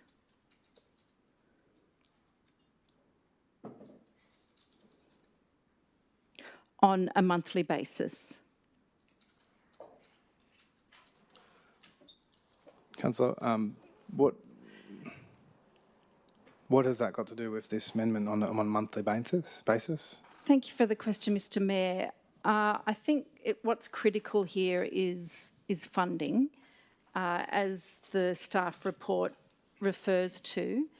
I do think we need to have monthly meetings with both our state members and the federal member to really lobby as hard as we can the need for this in the Shire. We have got a particular demand given our climate for indoor sports centres. Thanks, Councillor. I'll just ask you to clarify the question. So have an amendment. This will need a seconder, please. Councillor Russell. And I'll just pull it back up. Councillor Moylan.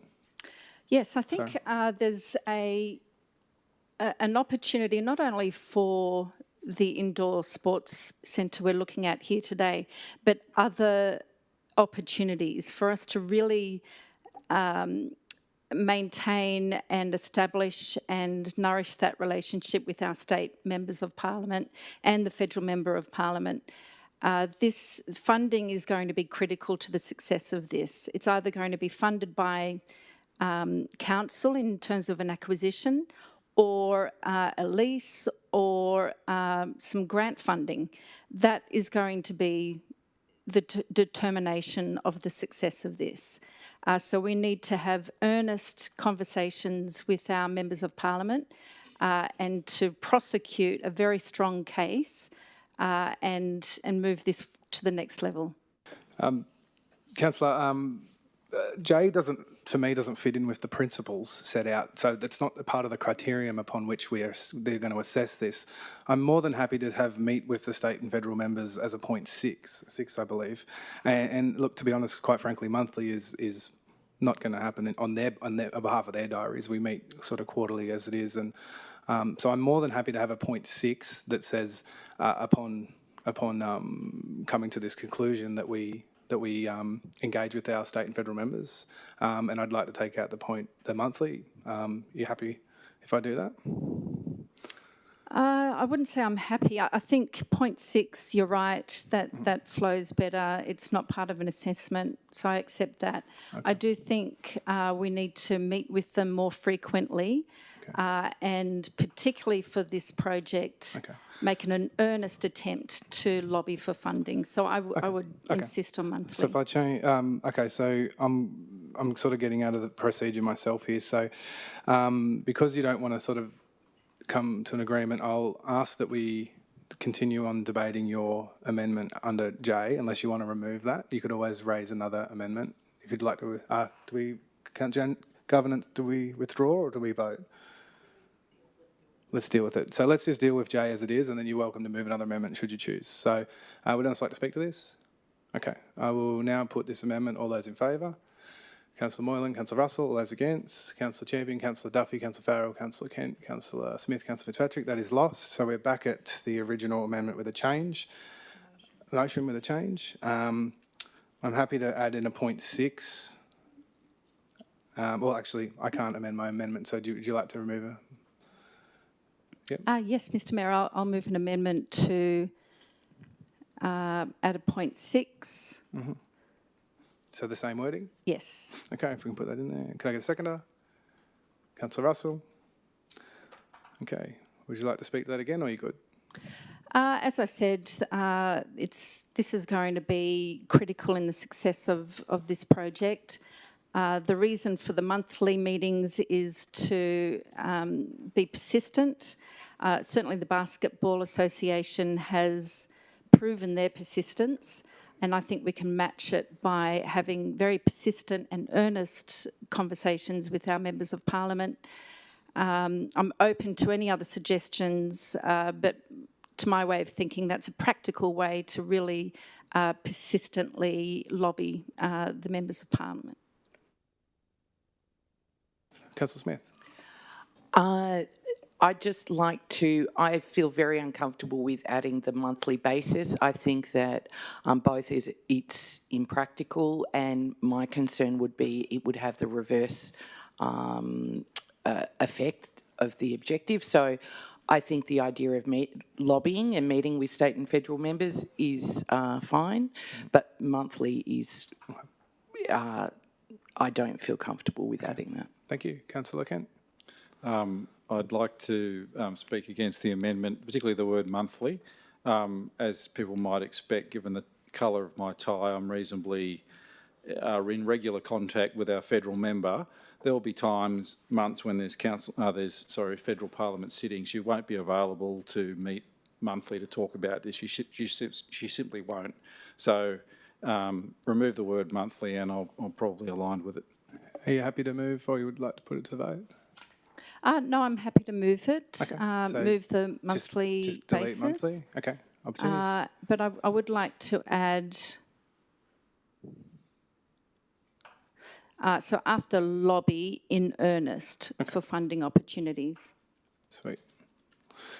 Okay, and we'll move the monthly. Okay, Councillor Russell. I was at the wonderful Bowral High presentation on water quality, and Judy Hannon was there the other week, and she was talking about how she did have such regular meetings with Wallandilly Council and the grant funding that she was able to advocate for as a consequence. I actually have to commend how often it is that our federal member is making herself available and out and about in the community. I think Carol, she really has got her boots on the ground up in the Highlands, and I'm sure that if we stipulate monthly, then it might end up that it's ultimately... Sorry, Councillor, monthly's been removed. Oh, sorry. Oh. No, it's about to be. Yeah. It's still on the screen. Well, if we do meet regularly, if whatever we stipulate, then at least if we aim high, we'll get more. High expectations are a better guarantee of a success. Okay, great. Okay, anyone else like to speak to this amendment? Okay, I'll now put this amendment. All those in favour? That is carried unanimously. Okay, we're back at the original motion. Anyone else like to speak to this? Councillor Russell? Have you already spoken, Councillor? I'd like to propose an amendment. Okay, Councillor. What's your wording? So, what are we up to? that the community, Point 7. yep,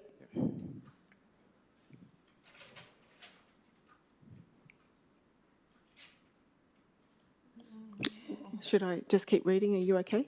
No.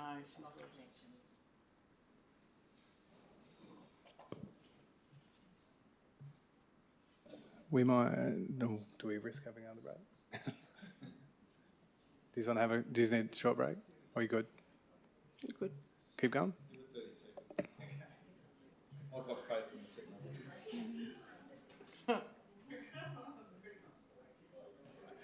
We're only 4 in.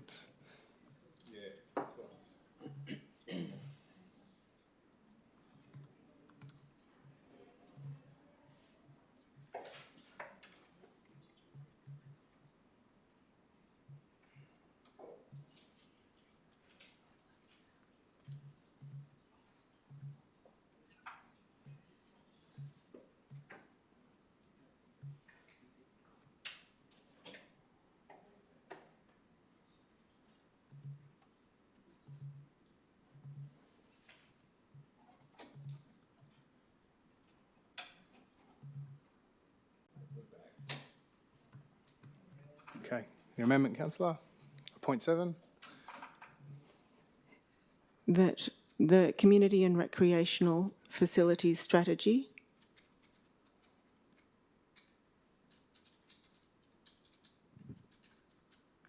be amended to identify. Councillor, we can't amend strategies within. This is not the strategy, so we can't amend the strategy. Oh, That's okay. not before the council. So that so if I put that the business case for a multi-purpose indoor sporting facility identify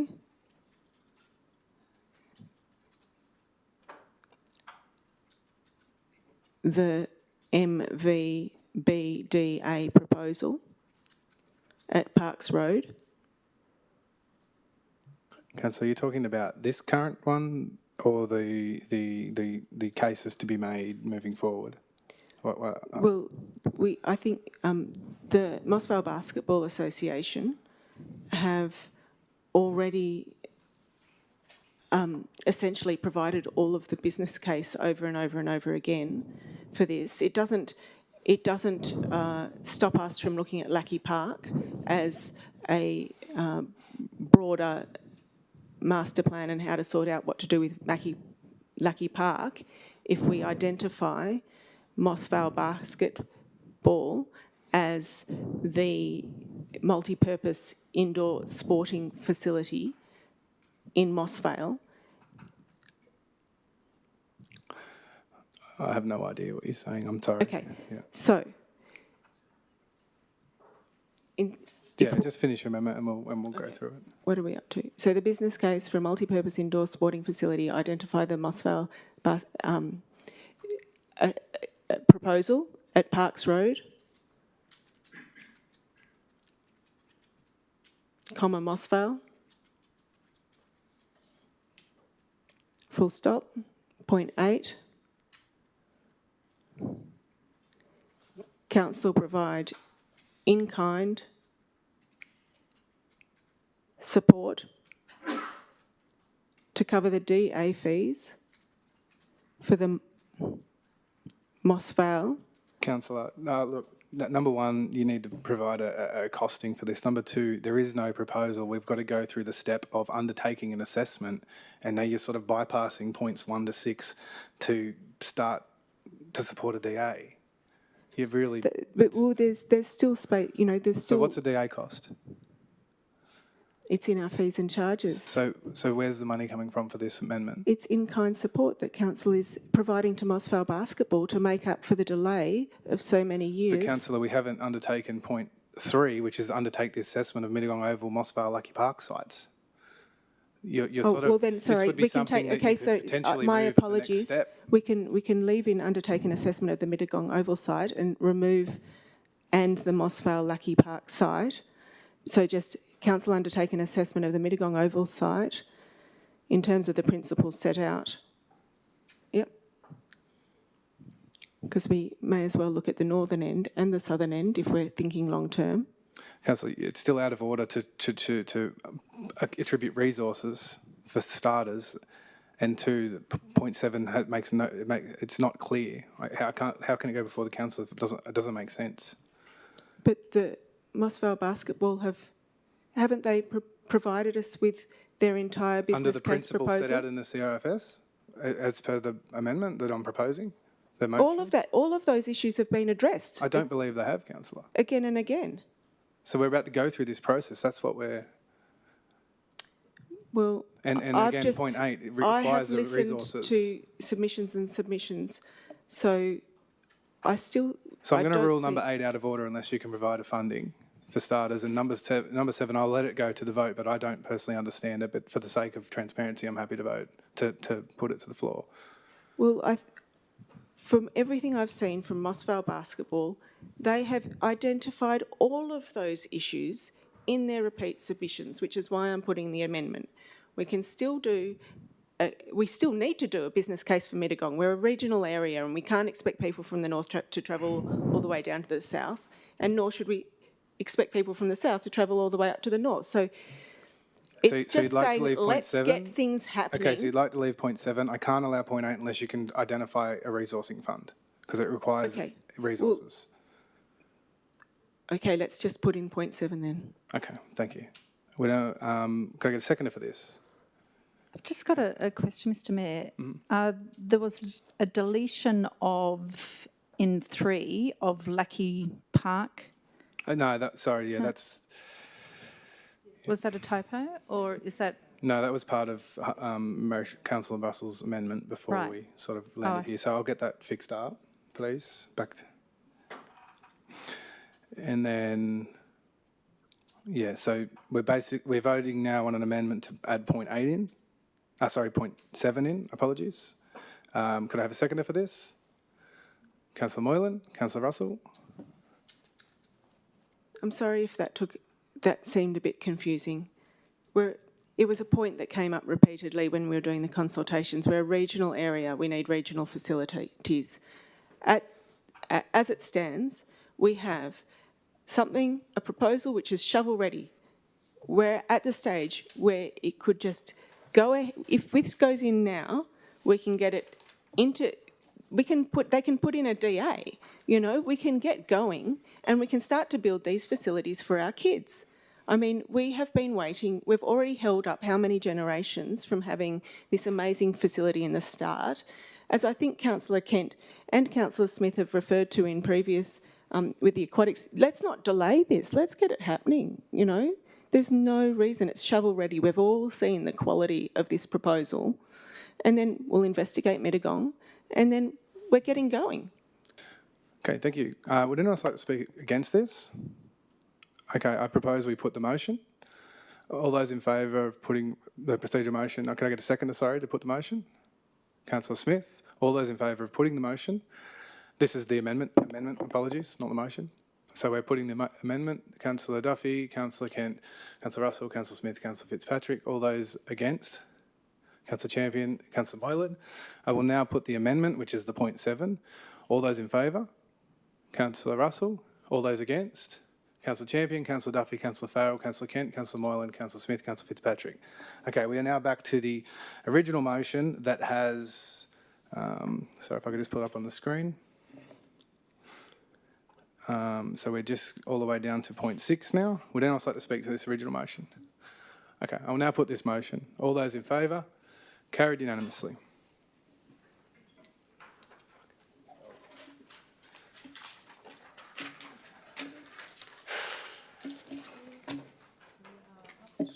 .11, Urban Tree Strategy Plan and Policy Draft Adoption. Councillor Champion, would you like to move this? Seconder. Councillor Duffy. Councillor Champion. Thank you. Look, I just wanted to commend the staff for pulling this together. It's really great to have these tree strategies. I think the strength of the submissions speaks to how pleased the tree community, if I can represent them for a second, are with having a strategic look at, you know, how we're going to care for our trees, how we're going to plan for them, and that this is so comprehensive. I won't labour the point, but I would like to make propose a quick amendment. This is just for the sake of clarifying something that we've all seen through emails anyway, which is I would like to add under point 2 and adopting the urban tree management plan, that this is adopted. Sorry, I haven't even sent this through to you. Been like trying to fix it up. That the urban tree management plan is adopted with corrections of the species selection for the unidentified roads. I will send this. That align with the strategy of having native species on unidentified streets. And point B, that native species selection, the process is conducted in consultation with the relevant village community. I'll just send that through to you right now.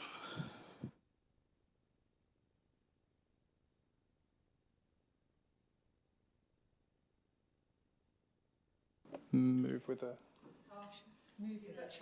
change. That's all right, and that's fine. And I'll get a seconder, Councillor Duffy.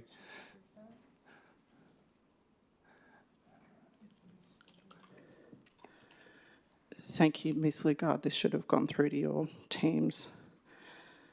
Do we need a seconder for that? Yeah, that's fine. We've got one? Can I have a question? I'm just asking a question about it. Not being in my wheelhouse or knowing much about this space, is what councillor's proposing. Just any commentary on it? That's fine, okay. Sorry, I just don't know much about trees. Thank you. No, I'm doing this sort of on behalf of someone that has been in touch with us. So the logic is that the tree strategy for Collar Vale, Fitzroy Falls, Hilltop, Penrose, Sutton Forest, Wingelow and Yarrabulls unidentified streets is to reinforce the rural and bushland setting on all other streets through consistent planting of small to medium-sized native trees. And there's some inconsistency that's been highlighted in the actual selection of species. This has come from one of our local experts and leaders in land care who's just saying, everything looks great, there's just this little problem, can we please have it reviewed? And I would like to see that kind of incorporated into the documents. Okay, cool. Does anyone want to speak to this? Councillor Smith. That sounds like a sensible and very detailed amendment. New motion, whatever it is. I am particularly excited by this as well. I also love trees, and I'm very excited by the tree donation framework and procedure guideline. I think there's a huge opportunity for that within the community and to really have some positive impact on keeping the green between in the Highlands. So it's a fantastic job. Great. Anyone else like to speak to this? Okay. Would you like to write a reply? Okay. I'll now put this motion. All those in favour? That is carried unanimously. Item 9.12, revised Gerard Park Master Plan draft for adoption. Can I get a mover? Councillor Moylan. And a seconder? Councillor Duffy. Councillor Moylan. Sorry, I'd like to move with an amendment or a change. I'll get the change first, then I'll get a seconder again. Okay, so in point number 1, please, defer the adoption of the revised Gerard Park Master Plan, etc.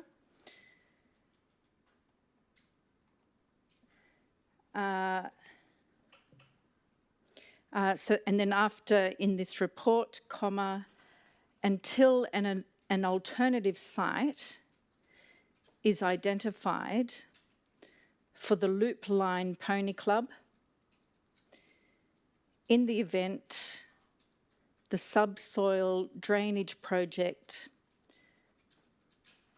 renders the Gerard Park Oval unusable for the Pony Club, semicolon,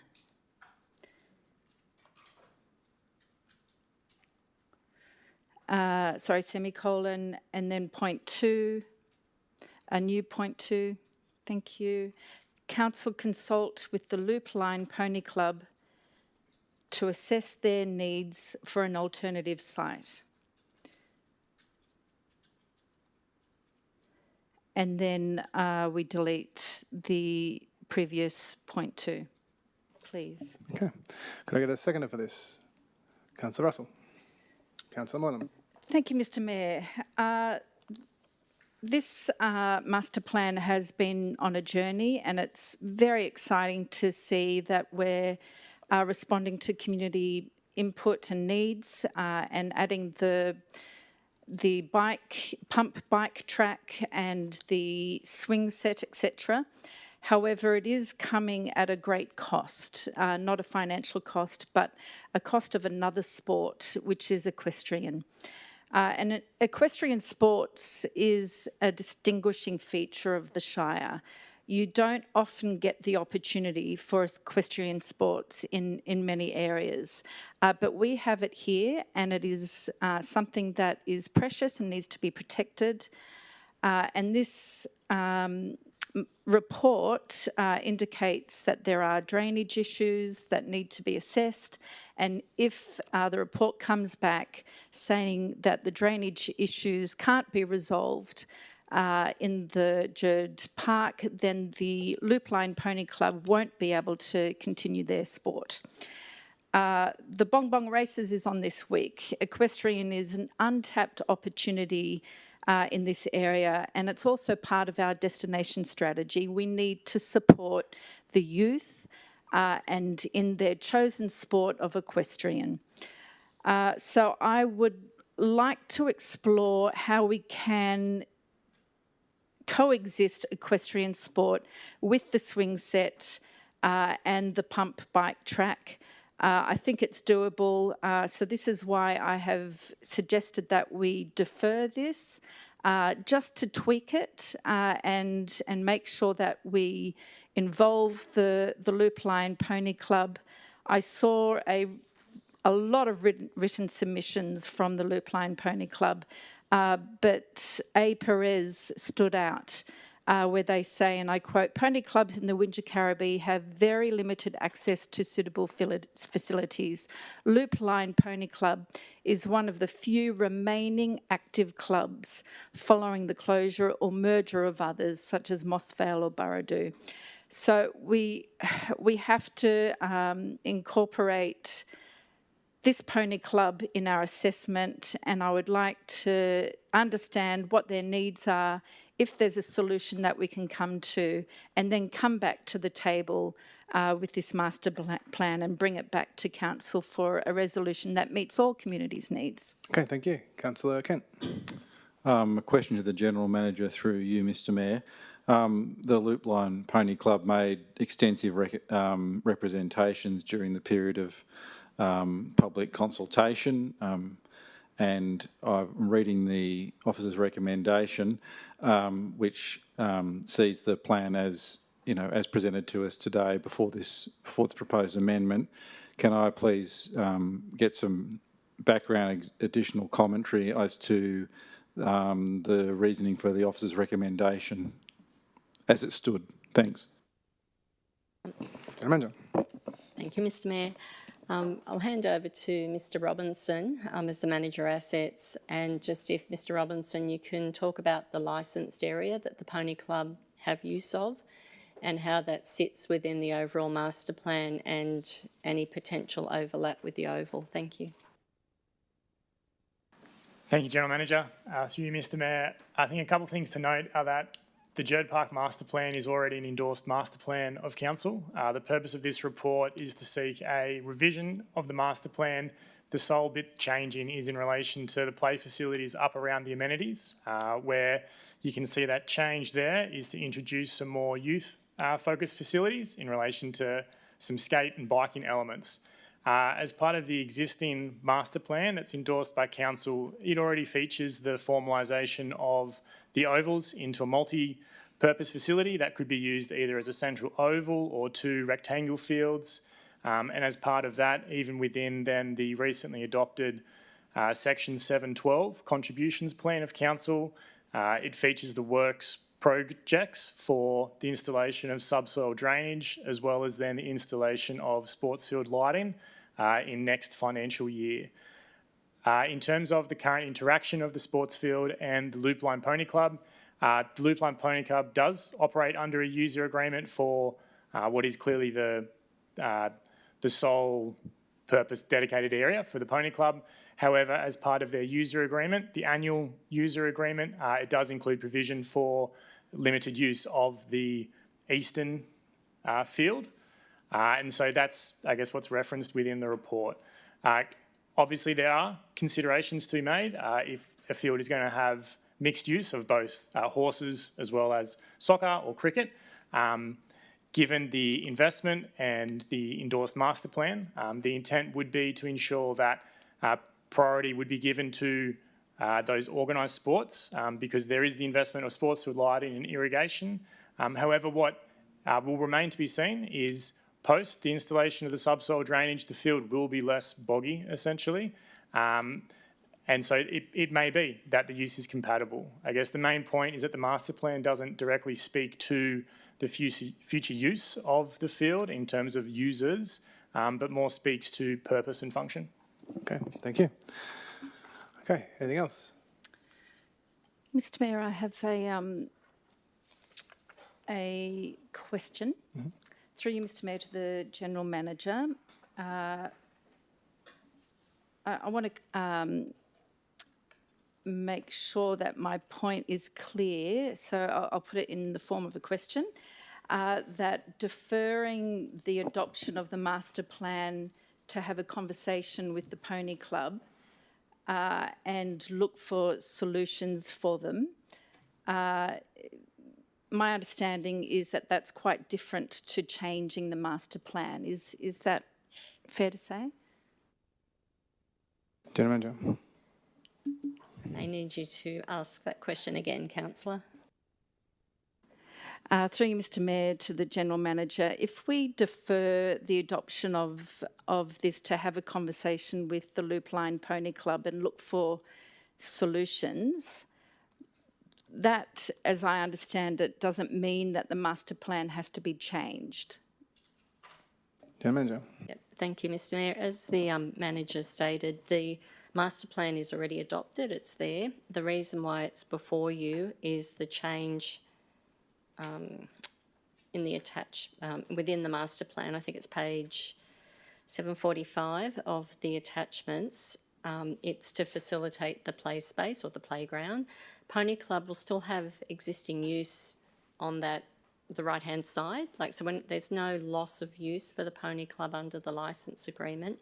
And as Mr. Robinson said, it's just the small portion of the eastern part where there may be restriction depending on how well the soil drains, because the risk is hooves cause divots, divots cause broken ankles.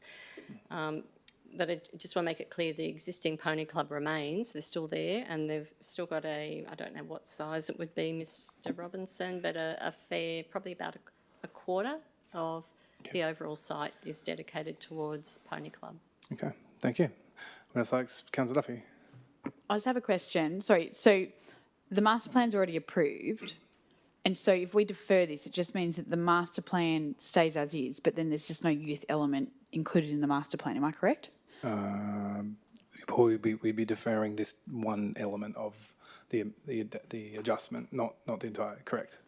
The master plan still exists. Yeah, and so and the Pony Club still exists. There's nothing. Okay. Yeah. Okay. Thank you. I'd like to speak to this. Councillor Moylan. Mr. Mayor, I'll talk to a misunderstanding.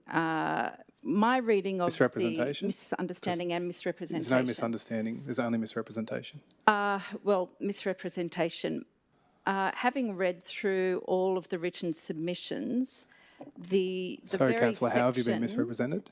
That. And by who? Mr. Mayor, I'll come to that. I'm prefacing. So you're just clarifying for me first who misrepresented you. Councillor, the General Manager, Councillor Duffy. So and everybody yourself. misrepresented you. Mr. Mayor, I understand you're trying to get to a technical point here. If I could Councillor, I'm respectfully ask. I'm applying the code. I need you to tell me who misrepresented you. So you've said it, everybody. Now, please tell me your answered that. misrepresentation. So the whole point of this discussion is to have a conversation with Loop Line Club. They have But very how have you been clearly misrepresented, said, Councillor? Mr. Mayor, I cannot answer your Because you're not questions answering how when you've been you're misrepresented. asking Councillor, me that for- is my ruling. Please answer directly how you've been misrepresented or we'll move on. Mr. Mayor, I'm coming to that. There is no restriction on time. It is at my discretion my whether I feel you've answering. been misrepresented or not. Mr. Mayor, talking with contempt does not make your Are you point raising a more point of order, persuade- Councillor? You are interrupting me. I cannot answer Okay, your Councillor. questions. Please speak to your and I can't misrepresentation or we make are my going to point. move on and I'm going to rule that we move on. So please speak to me. I have answered your questions. May I answer? Go ahead, Councillor. Thank you very much. So the point is that the Loop Line Pony Club have made it very clear that the eastern part that is in question is the most valuable to them, because the current part that they've got usage on is slopey and unsuitable. So the very part that is in question that will have the drainage soil subtest is the part that they want and that most of the children do their pony club sport on. I have been misrepresented because we're talking about the current use oval, or the section that they've got usage rights. What I'm focusing on is the part that will have the drainage test on. If that's taken away, then their whole sport goes. So the misrepresentation, to answer a third time, is that we're talking about a different part of this park. Thank you, Councillor. Okay, would else like to speak to this? Okay, I will now put this amendment. I've put the amendment. So, no, I actually said that before. Mayor, Go ahead, Councillor. I would just like to commend Councillor Moylan for her advocacy and actually taking the time to understand what part of the Gerd Park Master Plan we're talking about, the needs of a community group, which, as she says, is one of the last few in the Southern Highlands. And look, think about if we maintain this as a viable option, think of the tourism options as well. I mean, look at the site of this. So let's just include, there's no rush. It doesn't hold anything up if we, in terms of what we're going to implement, because we've got a works plan that doesn't actually activate anything else here, but it at least enables us to get something right for a community user group of the park. So I'd just like to say, well done, and I support this. Okay, thank you. Anyone else like to speak? Okay, Councillor Farrell. I'm still confused. Okay. All right. Anyone else like to speak? Okay, I'll now put this motion. All those in favour? Councillor Moylan, Councillor Russell, those against? Sorry, were you in favour? And Councillor Champion was in favour. All those against? Councillor Safi, were you in favour or against? I'm abstaining because I don't know what I'm voting for. Okay, I believe that's against. Councillor Kent, Councillor Smith, Councillor Fitzpatrick, that is lost. We're now back in the original motion. Anyone else like to speak to this? Okay, I'll now put this motion. All those in favour? That is Councillor Champion, Councillor Duffy. Wait. Just hold for a second. Sorry, Mr. Mayor. Excuse me. She moved it with a change, so now that's lost. So that's lost. We actually need. Okay, so I need to recommit this to the floor. I'll recommit this to the floor, please. Can I get a mover? Councillor Duffy, a seconder. Councillor Smith, Councillor Duffy. I would just like to speak in favour of this. I think adding the youth elements to the master plan is fantastic. And I think all the users of the park will be looked after. Okay, I'd like to speak to this. Councillor Russell. I have a question through you, Mayor, to Councillor Farrell, understanding, of course, that vote has gone down, but in terms of the scope of what we still have the capacity to discuss, what did you want clarification Sorry, on, Councillor, Councillor Farrell? that is gone. That is gone. No, do you have a question about what's before us? Yes, I am So what is considering what's before us, which is the Gerd Park Master Plan, and the scope for amendments is still on the table. And in that scope, and considering this decision, I would like to ask Councillor Farrell what he wanted clarification on. I think it's only fair that when we have a Councillor responsibility Farrell. under the Local Government Act to make Thank you, Councillor. well-informed Thank you, Councillor. decisions. Councillor Farrell, would you like to reply? Yes, I don't understand what this drainage thing is going to do to the pony club. I know that from what was said here, they're going to do some drainage work on part of it, not on all of it, on part of it. And if they do that drainage work on the part proposed, the pony club will probably not be able to use it, or may not be able to use it. Is that my understanding? Is that correct? I don't know who we're asking who here. Yep. So, General Manager, would you like to make some commentary? I will assist Mayor, but I think the Director's probably best placed because he's been through this a number of times. Thank you, Mr McAllister. Through you, General Manager. To try and make it clear for everyone, we already have an endorsed or adopted master plan.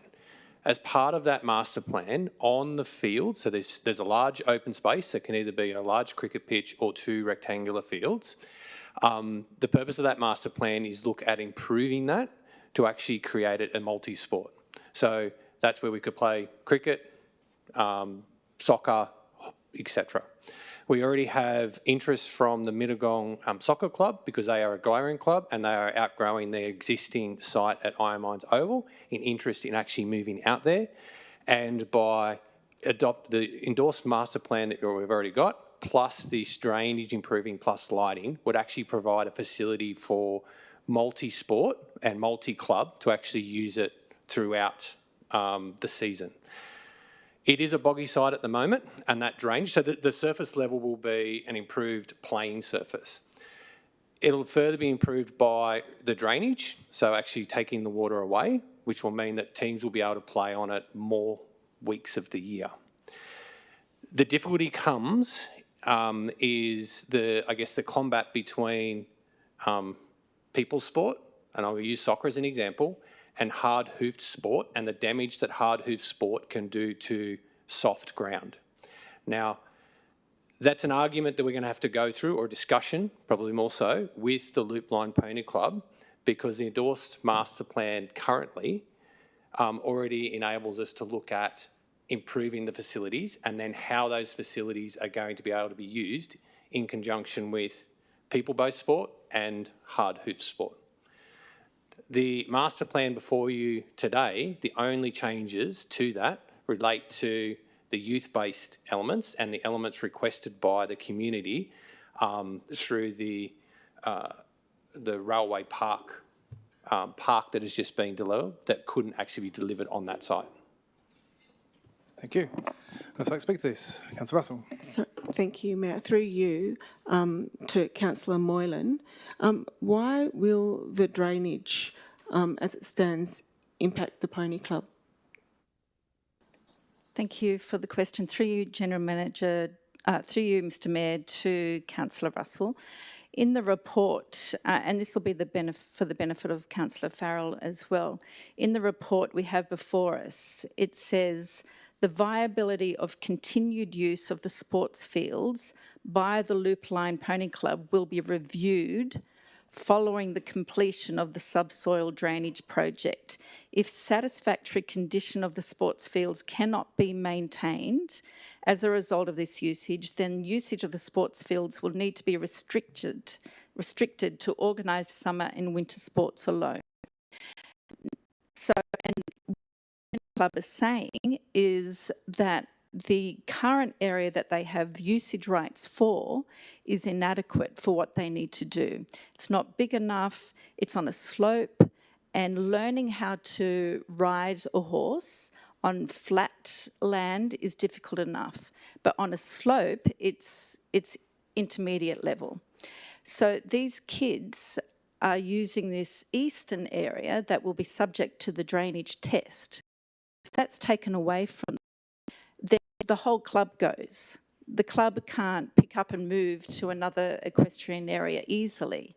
And this is not to pit organised sport against equestrian sport, but pony clubs are very linked to a particular area, and it is very difficult to replicate.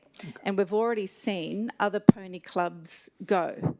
So this is very special to this area, and the drainage soil test very clearly says in the report before us will put at risk this whole entire pony club. Thank you. So all I'm asking for to Sorry, the you've answered the director's question. comment is Thank to have you. a conversation with the pony Councillor club. Smith. Thank you. I'd like to speak for the motion that's on the table, and I have deep concerns with us going back and reversing decisions we've already made and getting into minute detail. I think that the Director of Service and Project Delivery has already explained that there will be consultation, and so we need to move ahead with this, please. Okay, I'd like to speak to this. Councillor Russell. Through you, Mayor, to the General Manager, how could we make sure that the Pony Club is still able to survive within the Gerd Park Master Plan if we adopt it as is, to account the submissions that have been provided? How could we make an amendment to this master plan to ensure some way that the Pony Club could continue to operate? General Manager. Thank you, Mr Mayor. I believe Mr McAllister may wish to add to this, but the Pony Club have a main area within their licensed area, the quarter of the site down the side, that is flat. Thank you. Sorry, through you, Mayor, I don't, from what is in the submissions, how can we enable them to keep using the area with the drainage works planned? So they currently have use rights now. Yes. They will currently have use rights after the drainage, and then assessment will be done. Through you, Mayor, to Councillor Moylan, is that what you understand? Thank you, Councillor Russell, for the question. Through you, Mr Mayor, to Councillor Russell. No, it's not. On page 757 of the bundle, it clearly says in the written submission that the current grounds are suitable for basic flat work and limited dressage, but are inadequate for show jumping or sporting due to slope, surface conditions and limited space. So that's my point. The area that is in question for the drainage... Thank you. You've answered the question of Councillor Russell's. Okay. Would anyone like to speak to this? I'd like to put an amendment, please. Councillor Russell. That number 3...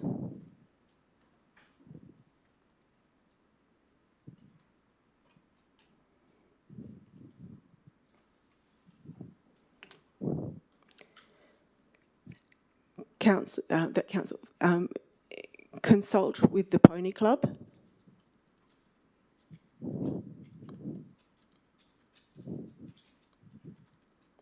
to ensure that their needs for continued usage of Gerd Park are enabled on site with an agreement that if this master plan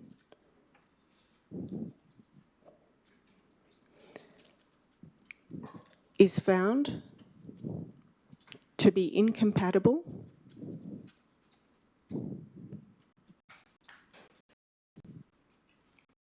with the continued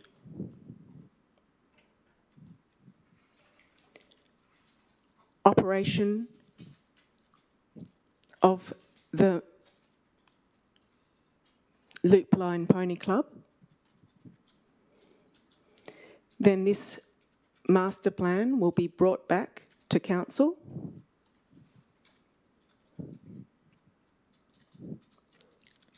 for reconsideration. Okay, can I get a seconder? Councillor Duffy. Councillor Russell. I think that we've got a situation where we've got people who are using their space, and we've got these small clubs, and they bring so much joy to the children they serve, and they're local and they're regional, and they'll support tourism in the area. I think that we'd be fools to lose something just because we're trying to rush like a bull at a gate to adopt a master plan that may or may not ever, you know, like we'll do drainage work at some stage. We delay projects all the time. This is no skin off anyone's teeth, just to make sure that we're meeting the needs of our community groups. Okay, thank you. That's like sweet. Councillor Moylan. Thank you, Mr Mayor. I commend Councillor Russell on this way to ensure that everybody's needs are factored into this decision. And I want to make the point that it is the youth that this amendment is speaking to. So there's the youth that will use the swings and the pump bike track, but there's also youth who are currently learning how to ride horses in the Loop Line Pony Club. And we can't trade off one section of the youth for another section of the youth. But it's also got another meaning to it and significance in that you cannot just simply move equestrian clubs. And that's why this Shire is so special, because we have that here. You can go to Sydney and get a pump bike track and a swing set, but you can't go to Sydney and get an equestrian facility like this or a Loop Line Pony Club. So I commend this alteration. As Councillor Russell said, there is no risk to having this consultation with the Pony Club. There is no risk to the master plan.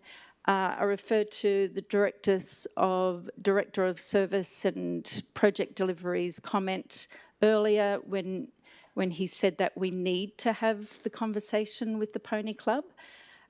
So that's all this is looking at doing, opening it up to more of a meaningful conversation with the Pony Club to allow the youth to continue what they have been doing with the Pony Club. Thank you. I would like to speak to this. Councillor Smith.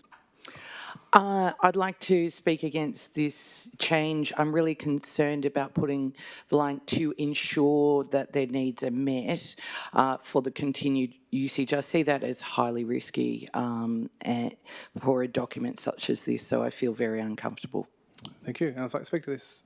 Okay, I'll now put this amendment. I have a question, sorry, Mr Mayor. Question through you, Mr Mayor, to Councillor Smith. Is there a word you would like to suggest that you would be comfortable in this amendment? I'm uncomfortable with this amendment. Okay, thank you. I'd like to speak to this. Okay, and I'll put this amendment. Mr Mayor, I've put the amendment, Councillor. All those in favour? Councillor Champion, Councillor Moylan, Councillor Russell. All those against? So you're in favour, Councillor Farrell? So we have Councillor Champion, Councillor Farrell, Councillor Moylan, Councillor Russell. All those against? We have Councillor Duffy, Councillor Fitzpatrick, Councillor Kent, Councillor Smith, and I use my casting votes against. We are back at the original motion. Would anyone like to speak to this? Okay, I'll now put this motion. Mr Mayor, I'll put an amendment forward, please. We'll keep the wording, thank you, of number 3.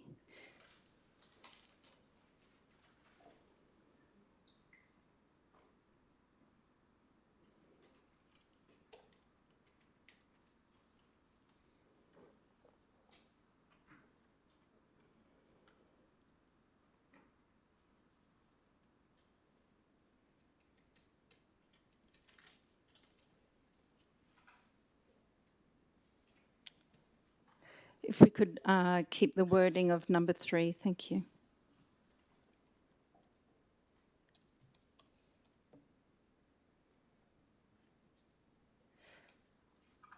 And we'll replace ensure with understand.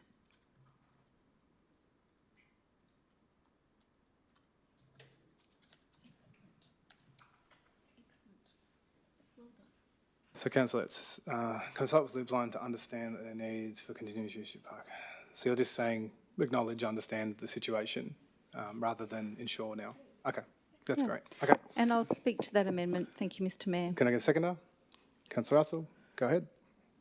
Mr Mayor, just to reiterate the point here, we are talking about understanding the needs of the Loop Line Pony Club. There is no risk in consulting with them. There's no risk in understanding their needs. There is no risk to the master plan. There's no risk at all. There's only upside. So a vote against this is quite bloody-minded, I would say, and there is absolutely no risk, there's no harm in talking to the Loop Line Pony Club and the youth that are currently in the Pony Club to understand their needs and come to a resolution. Okay, thank you. I'd like to speak to this. Okay, I will now put this amendment. All those in favour of this amendment. That is Councillor Champion, Councillor Duffy, Councillor Farrell, Councillor Moylan, Councillor Russell, Councillor Smith, Councillor Fitzpatrick. All those against. Councillor Kent, that has now become the motion. Would else like to speak to the main motion? Okay. So that was the amendment. That's now become the motion. Okay, go ahead. A question to the General Manager through you, Mr Mayor. My interpretation of this amendment is that... Sorry, David, the amendment passed, so now number 3 is there. We're just back in it is now the motion with the point 3 in there now. With it ended up being so you can speak to the whole motion, not the amendment. Yep. Okay, I'll try and be direct. So we're talking about an approved master plan and approving some additional sporting facilities for youth on the main area of the site. Through you, Mr Mayor, to the General Manager, would there be any concern that the point 3 in establishing basically a negotiation with a pony club could leave us in a situation where we're trying to implement an approved master plan with associated costs of doing that work, and then we potentially reach an impasse with the pony club, and if we bring it back to council and people vote for it, we then got to undo the work that's already approved in the master plan, including the cost. I'd like some feedback on that, please. General Manager. Thank you, Mr Mayor. In essence, we would talk to any user of the park anyway, so that's a matter for the course. And if there's a need, we'll come back to council. So it's for us, Councillor Kent, it's just a process. So I don't see any issue. Okay. Would else like to speak to this? Okay, and I put this motion. All those in favour? That is carried. Sorry, that is not carried. That is Councillor Champion, Councillor Duffy, Councillor Farrell, Councillor Moylan, Councillor Russell, Councillor Smith, Councillor Fitzpatrick. All those against? Councillor Kent. Okay. 9.13, Open Spaces, Parks and Play Strategy. Can I move a procedural motion as per 10.24 of the Code of Meeting Practice to limit speaking time to a minute? I'm just really conscious of... Yeah, all good. I'll get a seconder. Yep. Councillor Kent, all those in favour? Councillor Duffy, Councillor Farrell, Councillor Kent, Councillor Smith, Councillor Patrick, against. Councillor Champion, Councillor Moylan, Councillor Russell. That is carried. We're down to a minute speaking time. We're at 9.13, Open Space Parks. Could I get a mover, please? Councillor Duffy, a seconder. Councillor Smith, Councillor Duffy. I would like to speak for this with the officer's recommendation. I think it's great. Thank you. Anyone else like to speak to this? Councillor Russell. I have questions through you, Mayor, in regards to St Stephen's Park in Bowral. What is the difference between St Stephen's Park? What was required for Stephen's Park to become a regional park? General Manager. Yep. To you, Mr Robinson. Thank you, General Manager. Through you, Mr Mayor. The considerations for regional park, so I believe, if I review my data, only one sports field was noted as regional park, which was for Bradfield, Bradman Oval. In terms of what was more noted as district level, that's where it was, if it was part of more of a precinct space. So we think more like, say, Erridge Park being part of a precinct, even Lackey Oval part of the precinct with Moss Vale Basketball. Stevens Park is a standalone oval. It features heavy use, but so do many other local standalone sports fields like Church Road Oval. And so that's why it was categorised as a local facility. Through you, Mayor, to the General Manager, is there any impediment to us classifying it as a regional park? And if we did, would that mean that we were able to have more capacity to attract grant funding? General Manager. Through you, Mr. Mayor, no. So we can apply for grants for, open spaces, parks, playgrounds. And as the manager said, regional parks, district parks, local parks have particular attributes in terms of use, in terms of travel distance. So it's not an impediment for grants. Okay. Councillor Smith. I would like to speak for this, the officer's recommendation. I think it's great. Okay. I'd like to speak for this. Councillor Kent. I'm against the officer's recommendation. Okay. Councillor Russell. I have a number more questions before that I would like to answer on, have answered for the community who put submissions in. Yes, the question is, how have the community have told me that there's been consultation with Michael Hamilton from staff, and there's been a lot of, they've had input into this strategy, but they haven't seen that reflected in that strategy. Can I get they're not understanding why their concerns about the other amenities, even though they are being addressed, aren't addressed in this strategy? General Manager. Mr. Robinson. Thank you, General Manager. Mayor, Councillor Russell, do you have any more specifics in relation to concerns raised? I know we have received quite a large amount of feedback in relation to Stevens Park, but that has been the subject of much discussion with the clubs of Stevens Park.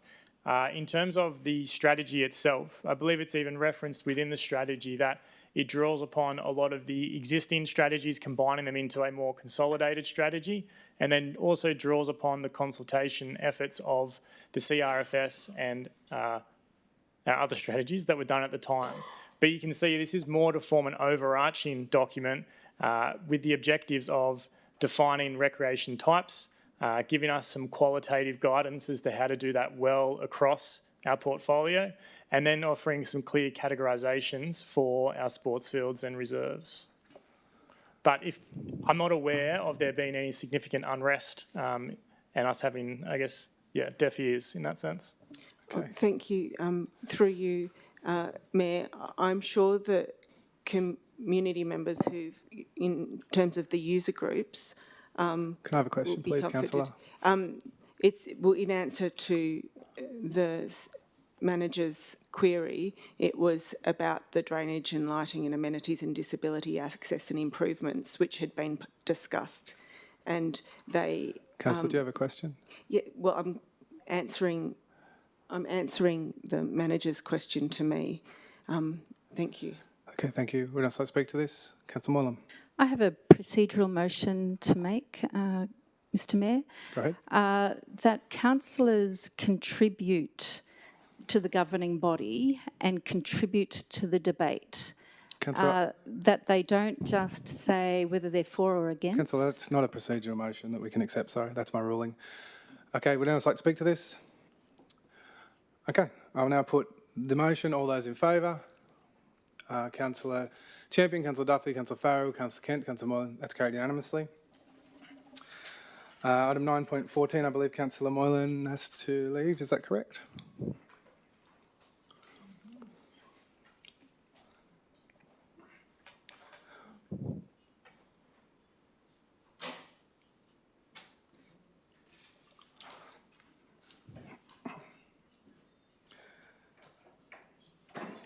Item 9.14, Communication Engagement Strategy. Can I have a mover, please? Councillor Smith, and a seconder.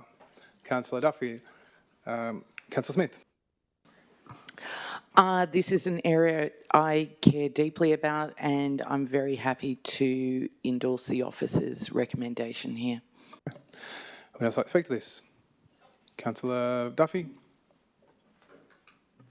I just wanted to speak for this. I think this came to council, it got deferred, it went to community consultation for 40-something days. There's been a lot of work that's been put into it and it's now come back for adoption. So I'd just like to speak in favour of the officer's recommendation. Okay. Councillor Russell. I have a small amendment to make. Can I have the wording? That where it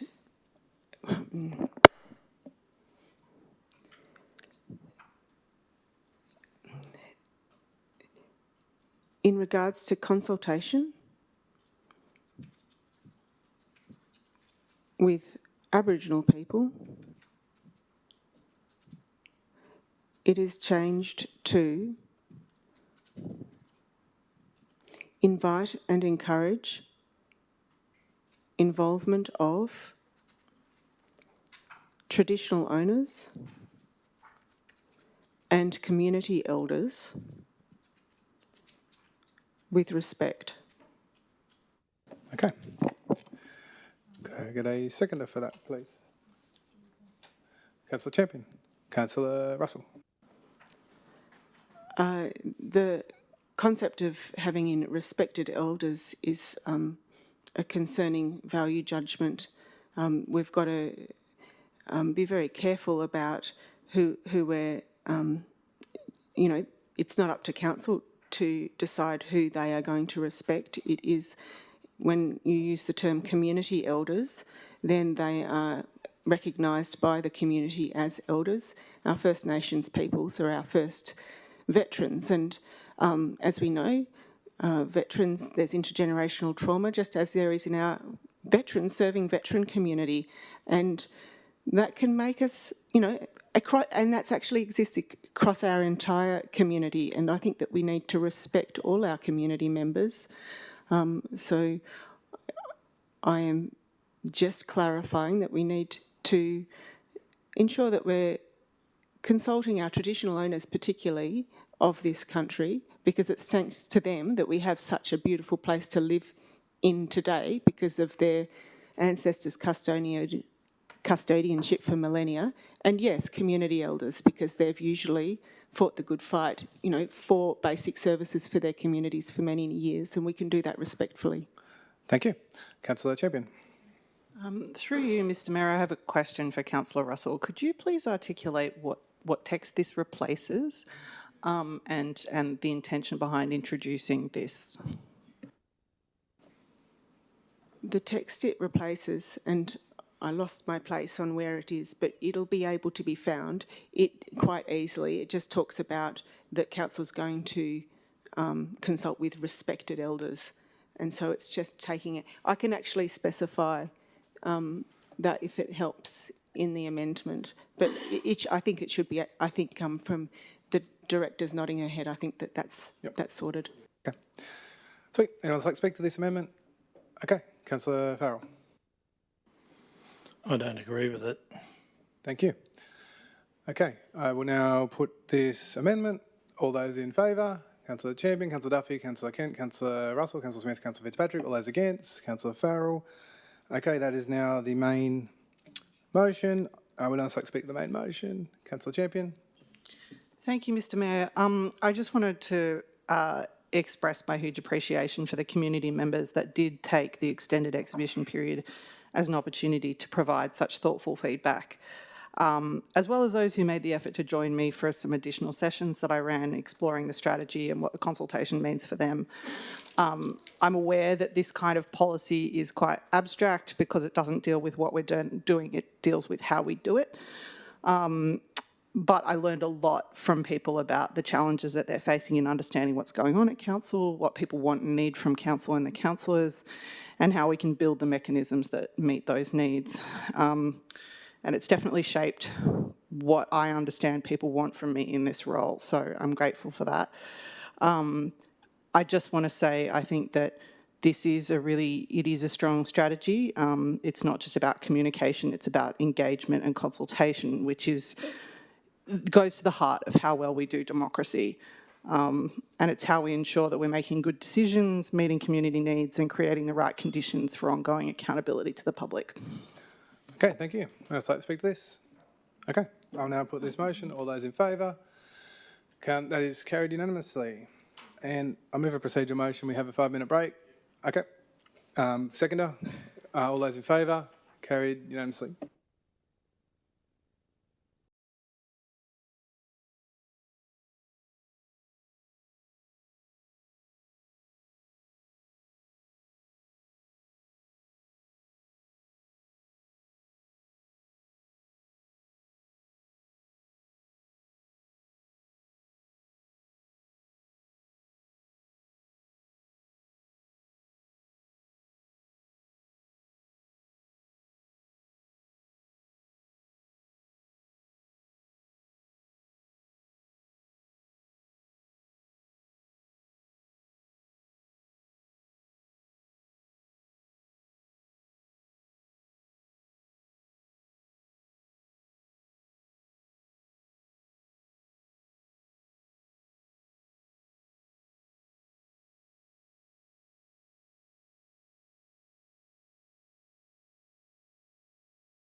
Next, we have 9.15, Curb and Gutter and Concreting Service Tender Evaluation Report. Can I get a mover, please? Councillor Moylan. Can I get a seconder? Councillor Duffy. Councillor Moylan.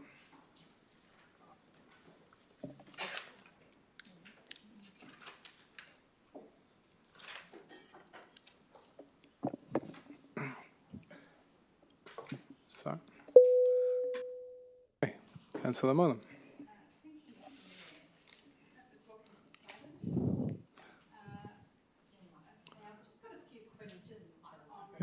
Yeah, just chuck your mic on. Yep. Thank you, Mr Mayor. I have some questions. With this tender, how many incumbent suppliers were there? General Manager. We'll take it on notice, Mr Mayor. Councillor Moylan, do you have a second question? Yes, thank you, Mr Mayor. I've got a few. Thank you. Do we know, were the incumbent supplier or suppliers local suppliers? General Manager. Again, Mr Mayor, we'll take it on notice. Okay. Anyone else? Councillor Russell. Who does this work now? Through you, Mayor. Who does this work now? Okay, General Manager. Through you, Mr Mayor, I believe, well, it's all contract work and it's been recontracted or retendered. Through you, Mayor. Do we have a works program that tells us how much curb and gutter we are going to renew, how many footpaths we are going to renew and build, so whoever's applying for the contract knows how much work they're applying for? General Manager. Mr Mayor, all of that is contained in our operational plan budget. Okay. Through you, Mayor, is there a budget for all of this work to be done? In our yearly cap works? Well, I was wondering if, through you, Mayor, the General Manager could help me understand how we can put a tender out when if we're just doing a few metres of footpath, then that's going to be a materially different tender from if we're tendering out for kilometres. General Manager.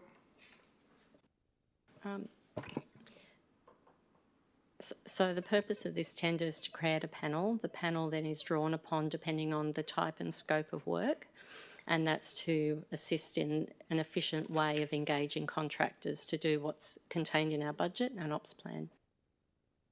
Okay, through you, Mayor, I would like to put an amendment. Can I get your wording, please, Councillor?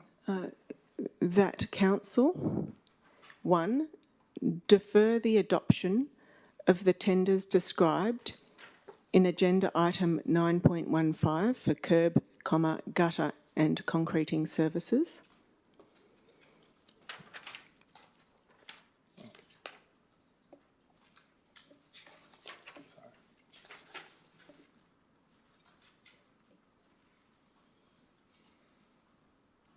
And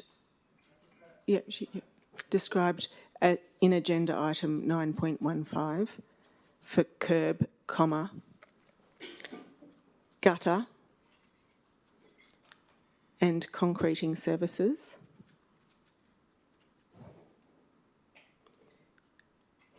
And 2, amend the scope of the AEC review.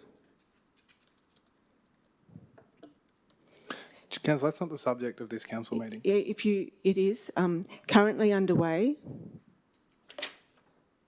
on financial sustainability.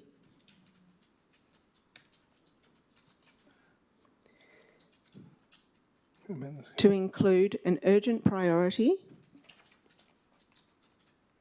to prepare a business case for the December 2025 ordinary meeting, identifying the best options for ratepayer value, analysing costs,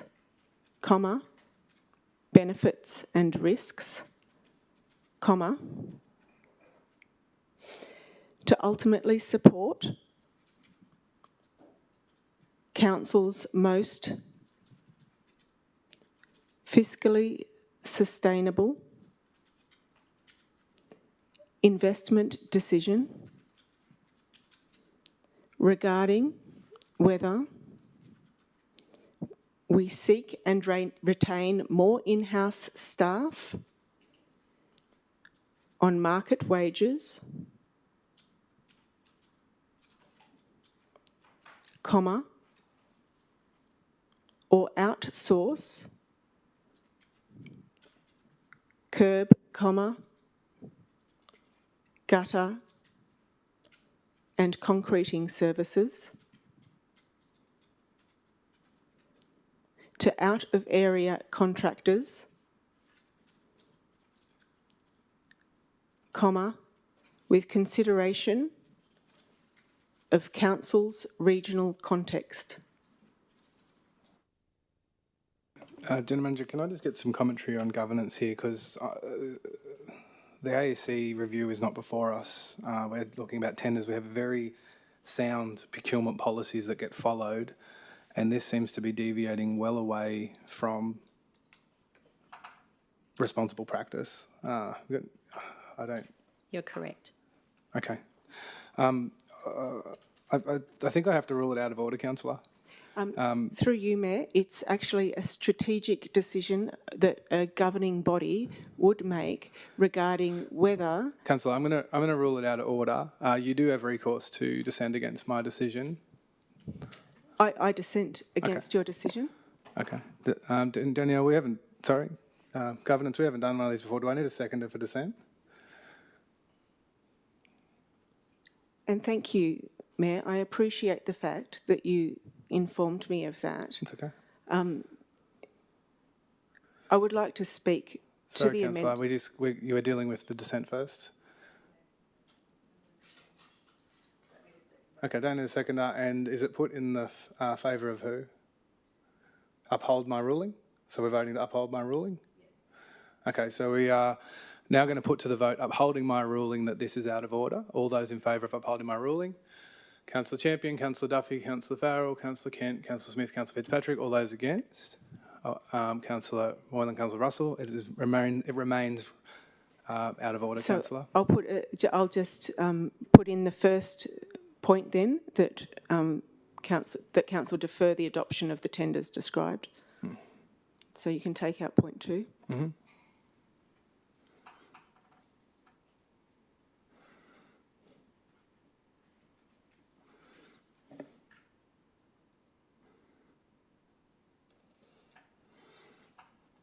Okay. And you want to stick with the defer? Thank you. Okay. Can I get a seconder for this? Councillor Moylan. Councillor Russell, would you like to speak to your... Thank you. Apologies, it is an amendment, isn't it? Yeah, apologies, amendment. This is an amazingly long list of contractors for curb and gutter. It's got ad hoc jobs. We've got a work program.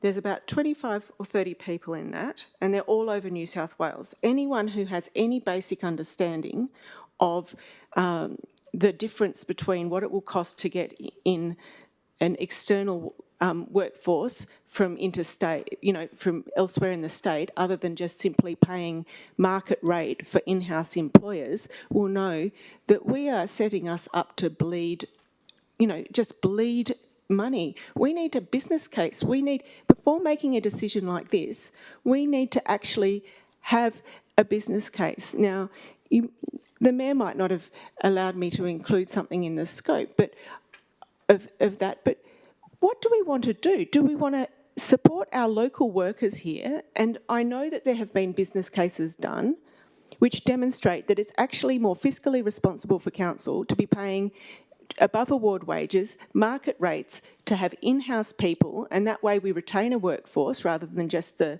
standard fees. We do it elsewhere in the organisation. And we're in a financial sustainability review, and we're not thinking very carefully before we just go and contract out like this. Thank you, Councillor. Anyone else like to speak to this? Councillor Duffy. I'd just like to speak against this. I think this just totally misses the whole point of the tender evaluation. It's just it's very simple. It's just establishing a panel of contractors, which is a standard practice, which allows for efficient procurement for low risk contracts. It's not saying we will only use these. It's not saying we're going to get rid of workforce. It's just establishing a panel of contractors. It's very, very simple. So I'd like to speak against this. Thank you. Anyone else I've like got to speak? Been Councillor through Moylan? Yeah. Thank you, Mr. Mayor. I have a few questions that I think will help us understand the context of this amendment and also maybe address some assumptions that that Councillor Duffy's made. Can I have your questions, please, Councillor? The question is, what is the strategy for having 25 suppliers on a panel when a panel usually has a maximum 10? So the strategy is not up. I mean, the strategy exists. Everyone can read it at any time. That we're not debating the strategy today. We're debating the exception of these tenders. Mr. Mayor, I have another question. Okay. A procurement strategy is wholly relevant to this item before us. So you're asking how they arrived at this report based off adhering to our procurement strategies that we have adopted, and then they have landed here in front of us. Sorry, I didn't hear the start of your question. So they create this report based off the parameters of our adopted procurement strategies, and that is why this report is here. We have already adopted, debated, and agreed to those existing strategies. They have led us to this moment here, and now they're asking us to adopt these panels. Mr. Mayor, as councillors, we are here to make strategic decisions. A procurement strategy is wholly relevant, and understanding that, because no panel ever has 25 contractors on it in a procurement strategy. So we need to understand the background to this strategy to then be informed as councillors to make a decision. So you want to know how we arrived at this report? So my question is, what is the strategy behind having 25 suppliers on a panel? In my experience in procurement, a maximum 10. It is simply untenable to have relationships with 25 suppliers on a thank you. panel. I've got the question. General Manager, can I have do you have an answer to this question, please? Yep. Mr. Mills, would you like to talk about the panel just briefly? Thank you, General Manager. Back through you, Mayor. The establishment of the panel, it's important to understand that this isn't a guarantee of works for any supplier. Now, why we would establish such a large panel is the reliability of smaller companies to attend site when required, and that sort of thing can make it restrictive to have smaller panels. Now, in my experience in the procurement and infrastructure game, we do like to, as much as we can, expand on panels where the management of the pre-qualifications is much simpler. So if we were to compare this current list of suppliers for minor works, concrete footpaths, curb and gutter, etc., to more specified works, which might be slip design, slip construction, etc., the insurances and whatnot that we need to manage for these suppliers are quite minimal. So that tends to be why we establish such large panels. And as I said, it's no guarantee of work, but we would invite opportunities for people to quote and then make our best decision from there. Thank you. Councillor Farrell. Can we put this to the vote, please, Mr. Mayor? I don't believe we can. Sorry. Councillor Russell. Through you, Mayor, to the General Manager, has any business case been done in the last few years on the cost benefit of contracting all of these services out to people who are not local to the area versus employing in-house employees at market rates? General Manager. Councillor, two things. One is this work is, the way in which this work is being delivered is not changing. So what you have before you is a tender for a panel. So it's part of a process and it's in line with the procurement policy and practice. In terms of testing models, that is something that the council will be working on and considering as part of the work with our financial sustainability through AEC. And when you look at the service catalogues, cost of service. So what's before you tonight or today is a tender report, and those tenders have been run in accordance with council's adopted policy that this council has adopted. Through you, Mayor, to the General Manager, how is this work being done at present? Do we have in-house staff doing this work at present? General Manager. Through Ms. Mayor, I've answered that before. We currently use contractors and this is what this panel is, further contractors. So to clarify, through you, Mayor, do we have any in-house staff that do this work to address the sort of risks that the director was referring to that you have when you get a small panel? And also I did ask, has anyone done a business case, seeing it may be a procurement panel, and I understand that, but this is where we don't want to silo decision-making between procurement and financial sustainability. Has there ever been a business case in the last few years that has done a cost-benefit analysis of what it would cost to have in-house staff paid at market rates who are local versus getting in contractors from who are not local and up in Sydney or elsewhere? General Manager. As I said, this report is a tender report. In terms of market testing, in terms of looking at different service delivery models, Councillor, this is the work that is happening through the AEC, and that is coming to you. You're aware it's underway and it's coming to you early in 2026. Through you, Mayor, I didn't ask about what work we're about to do. I asked what work Council has done over the past few years and if any business case over the past... Sorry if I wasn't clear about my timeframes. I'm asking about the past few years while you've been in charge. No. Okay, Councillor Kent. Through you, Mr Mayor, to governance, can I just ask what we've had for and against on this, please? Okay, I'll speak in favour of this motion. Okay. Councillor Moylan. Through you, Mr Mayor, to the General Manager. So am I correct in understanding that we're looking at 25 additional contractors to the contractors we already have? And if so, how many in total will we be seeking to have on board? General Manager. Mr Mills, could you answer that succinctly? Thank you, General Manager. This is about establishing opportunities for efficient procurement. This panel will stand in place, barring contractors dropping off it for the next number of years. I think it's 3+1+1 contract. So these people will be engaged for that period of time. There isn't an intent at this stage to expand on that. Okay, I'd just like to speak to this. We're in an amendment still, are we? Oh, yeah, we're in Councillor Russell's amendment. Councillor Smith? I'd like to speak against this. Okay. Councillor Kent? I put a procedural motion that we put this to the vote, so we're not voting on the amendment, we're voting to put the amendment. All those in favour of putting it? Councillor Champion, Councillor Duffy, Councillor Farrell, Councillor, that's unanimous. Okay, now, I will now, so who moved this, sorry? No, now this is, sorry, I'm putting the amendment now. So all those in favour of the amendment, Councillor Moylan, Councillor Russell, all those against, Councillor Champion, Councillor Duffy, Councillor Farrell, Councillor Kent, Councillor Smith, Councillor Fitzpatrick, that is lost. We are back on the original one. Would now like to speak to this. Councillor Moylan.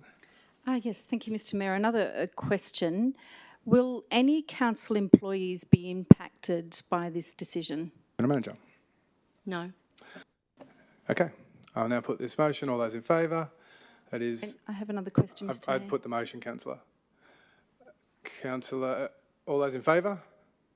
Councillor Champion, Councillor Duffy, Councillor Farrell, Councillor Kent, Councillor Smith, Councillor Fitzpatrick. All those against. Councillor Moylan, Councillor Russell. That is carried. Item 9.16, cleaning of Council Civic Centre, Mossvale Tender Evaluation Report. Can I have a mover? Councillor Duffy, a seconder. Councillor Smith, Councillor Duffy. I'd like to speak in favour of the officer's recommendation. I understand that this is the second time this has come back, so I believe a very thorough job has been done and excellent work. Okay. Councillor Russell.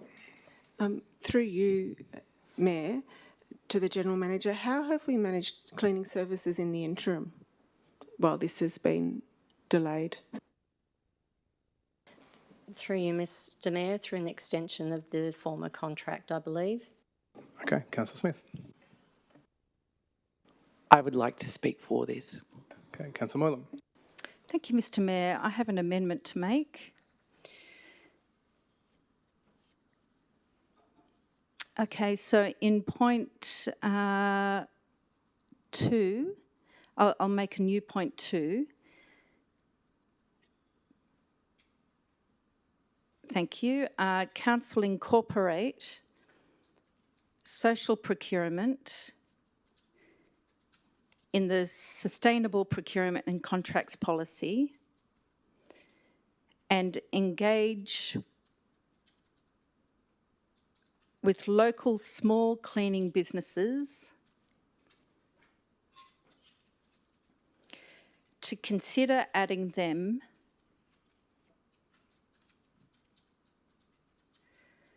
to a cleaning supplier panel and engaging them on an ad hoc basis. And I'll speak to this, Mr Mayor. What I'm seeking to Sorry, do, Councillor, councillors... just hold up a second, please. Corporate social. General Manager, you got some commentary around this? Corporate social procurement. Mr Mayor, I reserve my right to speak Sorry, to Councillor, my it hasn't been amendment. seconded. I'm asking the General Manager a question. Corporate.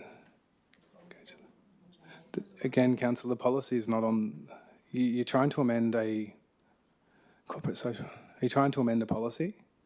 No, I can speak to that misunderstanding, Mr Mayor. If I could speak to the amendment, I can address that misunderstanding. I've got to see if I'm allowing it. General Manager, have you got some...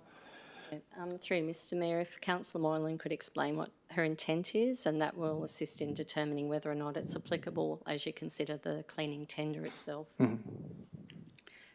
Thank you, Mr Mayor. So the Sustainable Procurement and Contracts Policy includes social procurement. And social procurement, as we know, when we reviewed this policy, it looks at engaging suppliers for not only value reasons, but the value to the community and socially. So what I'm looking to do here is to actually apply the Sustainable Procurement and Contracts Policy and the social procurement component of that by engaging with local small cleaning businesses to consider adding them to a panel, similar to what we just looked at with the 25 contractors for the other panel. And we can engage the small cleaning businesses on an ad hoc basis and definitely hold to our commitment of social procurement in the policy. Thank you. So it's not changing the policy, it's applying And it. Councillor, had you seconded that? Sorry. Yep. Okay. Yeah. Just okay. Could I? Would else like to speak to this? Sorry, I was addressing a misunderstanding and answering a question. Now I'll speak to the amendment. Okay. Go ahead. So in 2.6 of our procurement policy, we say Council is committed to social procurement, integrating social and community-focused outcomes into our procurement practices. This is a perfect opportunity to deliver on that commitment. And the reason being is there's many small cleaning businesses in the Shire, many of whom are women who have escaped domestic violence And through procurement with council, we can make, as a council, a positive impact and a meaningful impact on our community and employ these people on an ad hoc basis concurrently to the supplier that has already been identified in this tender, and they can work alongside each other. Now, in terms of probity, this is low value, low risk spend, and it can be done as a single source and added to a panel or as a single one-off supplier. Okay, would else like to speak to this? Councillor Duffy. I'd just like to speak against this. I think there's a cleaning contract that's been out to the market twice. If Councillor Moylan wanted to work with the CFO to establish a cleaning panel, then that's something that should be done not in this tender. Okay, thank you. Else like to speak to this? Councillor Champion. Thank you. Through you, Mr Mayor, a quick question to the GM. Can I ask how the social procurement components of our existing procurement policy were considered during this tender evaluation? General Manager. Thank you, Mr Mayor. As outlined on page 64 of the business paper, it sets out the criteria, and as I stated before, the tender has been conducted in accordance with Council's adopted procurement policy, and it's been something that the Council has been very focused on. On page 64, it sets out the non-cost or price criteria around capability, service, community and social, which brings in Councillor Moylan's point, and that's got a 10% rating. In terms of the details, Mr Kuzmanowski, are you aware of the detail? Were you on the panel and are you aware of those details? If not, we can take it on notice. Just got to remember we adopted the policy, so there is a timing lag with some of these tenders that we did adopt a policy, I believe, in September, correct me if I'm wrong. So some of these tenders were issued before that policy was adopted, so there are some timing issues. We are looking at implementing some of these with a social procurement work pack from LGP, as with Indigenous procurement and with modern slavery as well. So it does take time. We have incorporated the principles and we are working through that. We've got a new procurement coordinator starting next week as well, so the rubber will hit the road hopefully after Christmas. But just be mindful that there is a transient period through this process in assessing these tenders, going through this period. Okay, thank you. Councillor Smith.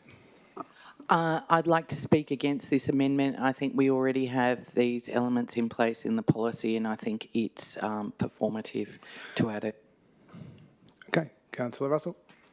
I have a question through you, Mayor. Noting there is an annual figure cited in the contract, are we able to offer a one-year contract? Manager? No. Sorry, the contract's been tendered. People have put their tenders in on a particular basis, so no. Thank you, that's just what I wanted to check. Okay. Councillor Moylan. Through you, Mr Mayor, I'd just like to address a misrepresentation from Councillor Smith and to assist. The amendment is not talking about changing the policy, it's about implementing that component of the policy being social procurement. Thank you. So this is not about changing the policy, whether we've got or not. It's about taking an opportunity to implement on our commitment to social procurement. Thank you. Okay, would else like to speak to this? Okay, I now put this amendment. All those in favour? Councillor Moylan, Councillor Russell, those against, Councillor Champion, Councillor Duffy, Councillor Farrell, Councillor Kent, Councillor Smith, Councillor Fitzpatrick. We are back at the original motion. Would else like to speak to the original motion? Okay, with that, I'll now put the motion. All those in favour? That is Councillor Champion, Councillor Duffy, Councillor Farrell, Councillor Kent, Councillor Russell, Councillor Smith, Councillor Fitzpatrick. All those against? Councillor Moylan. 9.17 service tender evaluation report. Councillor Kent, you look like you want to move it. Seconder? Yes? In accordance with 10.4 of the code, I'd like to propose that the speaking time is capped at 30 seconds. We're at 7:06. We're getting bogged down in the minutiae and going off track, and we need to get done by 8 o'clock. Okay, we have a procedural motion to go reduce speaking time to 30 seconds. Can I get a seconder? Councillor Farrell. Okay, all those in favour? Councillor Duffy, Councillor Farrell, Councillor Kent, Councillor Smith, Councillor Fitzpatrick. All those against? Councillor Champion, Councillor Moylan, Councillor Russell. 9.17, that's carried. 17, Tree Maintenance Services Tender Evaluation Report. The recommendation is on page 66 of the agenda. Could I have a mover? Councillor Farrell. Can I seconder? Councillor Russell. Councillor Farrell. I'm in favour. Councillor Russell. I have a number of questions through you, Mayor. Who does this work currently? General Manager. Through you, Mr Mayor. Mr Mills. All this work is currently contracted out as we don't have the in-house capability. Okay. Councillor Thank you. Are the council executive aware of the business case done in 2022 where it showed that if we offered in-house jobs with market rates, so over-award wages, as is applied elsewhere in our organisation, then that is going to provide ratepayers vastly more value for money and support local workforce who are well placed to be agile in their response to storm damage, for instance? General Manager. No, I've declined. Thank you, Mr Mayor. Councillor Russell. So if you've got, it's a question of logistics. So I noticed that on the panel here, people to clean up the vegetation after a storm, you've got one person from Mount Hunter, one from Coaldale and one bloke from Mandamar. So there's storm damage across the road today and they ring up the fellow from Mount Hunter. How many days does it take to get the tree removed from across the road when it could be removed straight away by council staff as it is actually done at the moment? And I know this. Is that next question good? Do you need a more succinct question? No, Okay. thank you, Mr Mayor. I think we're talking about two things. Mr McAllister, are you able to answer that in terms of immediate response with storm damage versus the tender? Through you, General Manager. In regards to this tender, if they're in response to an emergency, yes, we will have our own staff, both on call and through normal hours, responding to immediate, public safety concerns and removing trees from road, quite simply. These contracted services go further than that and also support our outdoor staff, but in-house staff in fulfilling that work in larger emergencies. I just also want to add, likewise with all our other procurement, this one has a local procurement element. Now, just because a contractor is not physically here does not mean through their submission that they didn't reference the use or have contacts with local suppliers here. So the response rate, I think, or time is irrelevant. Okay. Councillor Kent. I'm against this motion. Councillor Duffy. I would like to speak for this. It's not supplementing it's supplementing the workforce, I'm sorry. This is supplementing our workforce. It's not replacing them. So I'd like to speak for this. Okay, thank you. Councillor Smith. I'd like to speak against it. Councillor Moylan. Councillor Moylan. Through you, Mr Mayor, to Councillor Russell, could you explain in detail the reason for your change? Thank you, Councillor Moylan. I haven't actually put an amendment, but I'm going to put an amendment to this. Thank you. So I would like to put an amendment to defer the adoption of the tenders described in agenda item 9.17, panel, category 1 and category 2, until such time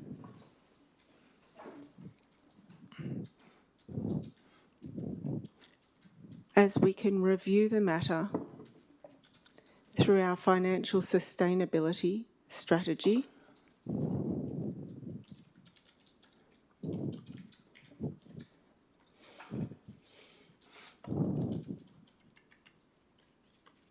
That's it. Can I get a seconder for this? Councillor Russell. We're in real fiscally tight times, and we've got an assessment underway that's going to help us understand what quality level we want our park. There's been no strategic thinking that I can see acknowledging the 2022 business case that shows that this is the least affordable option in a regional area. In a regional area, we need to be looking at ways to make sure that we can get local people that are not contractors from elsewhere. Thank you. Would else like to speak to this? Councillor Duffy.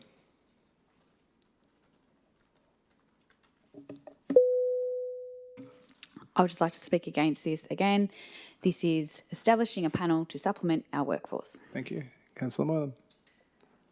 Due to the time constraints, I just didn't get an opportunity to understand Councillor Russell's explanation, so I Councillor, have a I'm not question. going to allow it to extend speaking time. No, I've got a question. Okay. So through you, Mr Mayor, to Councillor Russell, could you continue explaining No, the reason Councillor, for your I am change? overruling that.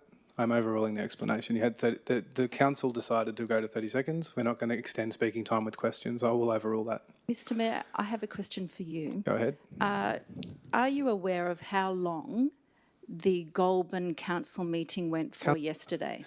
Councillor, this is irrelevant to the situation. I've overruled it. Councillor Farrell? You've made your ruling. Stand Yes. by it, please. Thank you. I will do. Okay, would anyone like to speak to this? Okay, I'll now put this amendment. All those in favour? Councillor Russell, Councillor Moylan, all those against? Councillor Champion, Councillor Duffy, Councillor Farrell, Councillor Kent, Councillor Smith, Councillor Fitzpatrick. Now we're back in the original motion. Would else like to speak to this? Okay, I will now put the motion. All those in favour? Councillor Champion, Councillor Duffy, Councillor Farrell, Councillor Kent, Councillor Smith, Councillor Fitzpatrick. All those against? Councillor Moylan, Councillor Russell. That is carried. Item 9.19. I would like to 919. put a procedural motion, please, to table certain documents that were in the email to the General Manager that I sent regarding the USH. At this point, I'd like to get those tabled. So we're on 9.19 consultancy services to council? Yeah, I can table documents at any point. I think you can table them at the moment that we undertake. I'm happy to table. I'm putting a procedural motion to table those now. It's not a procedural motion. You can just table them when they're... I'll is that table correct? them now. Just table them when we get to the item. Yep. So item 9.19, recommendation is on page 77. Can I have a mover, please? Councillor Duffy, a seconder. Councillor Smith. Councillor Duffy. I would just like to speak in support of this recommendation, and that's me. Thank you. Anyone else like to speak to this? Councillor Maharrell. I'm in support of the recommendation. Okay. Anyone else like to speak to this? Okay. I'll now Sorry, put the I don't know what are we in? We're in item 9.19, consultancy services to council. Right, okay. Okay. Anyone else like to speak to this? Councillor Moylan. Mr Mayor, may I put in a request that we slow down? We just had a councillor there not know which agenda item we're in. I understand the virtue of efficiency, but when it Councillor, means we are can't... 15, 16 may I meetings deep, finish speaking, Mr Mayor? and it should be well known now that you table a document at the time of the agenda. It's not my fault that there was confusion there, so we're going to move on. Mr Would anyone Mayor, else like to may speak I to this? finish my point? No, thank you, Councillor. Mr Mayor, I have another question. Go ahead. Do you appreciate the work that staff have put in to each of these agenda items, and that these agenda items impact community Absolutely, Councillor. and that deserve the due diligence and the time spent on them? How does this relate to the item on the table? It doesn't, Councillor, so thank you, Councillor. Sorry, I'll speak to a misunderstanding of Councillor Smith. Councillor, there is no misunderstanding. Mr Mayor, I'm asking for us to slow proceedings down so that we can do this job properly. Councillor, I'm going to ask you not to talk over the chair. I take your point. We're going to move on. 9.19, would anyone else like to speak to this? With that, I'll now put this motion. All those in favour? Councillor, has carried unanimously. Item 9.20, quarterly budget review, 30 September. The recommendation is on page 79. Would anyone like to move this? Councillor Smith, second. Councillor Farrell. Councillor Smith. I'd like to speak for the officer's recommendation. Councillor Moylan. Thank you, Mr Mayor. I have an amendment. Can I have the wording, please? So in point 4, so delete the existing point 4, thank you, and we replace it with amend the financial restrictions policy. Councillor, again, are we trying to amend policies not before us? No, this is before us. This is before us? Okay, thanks. Amend the financial restrictions policy to require the reasons for expenditure and transferring of internal reserve funds to be provided to councillors before resolutions to ensure expenditure from restricted funds strictly aligns with the approved budget.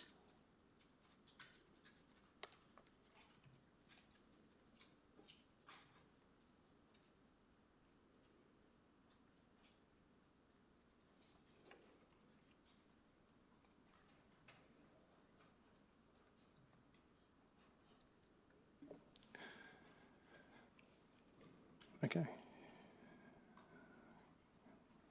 Can I get a seconder? Councillor Russell, Councillor Moylan. Thank you, Mr Mayor. I want to thank Dr Raymond Curry for his submission.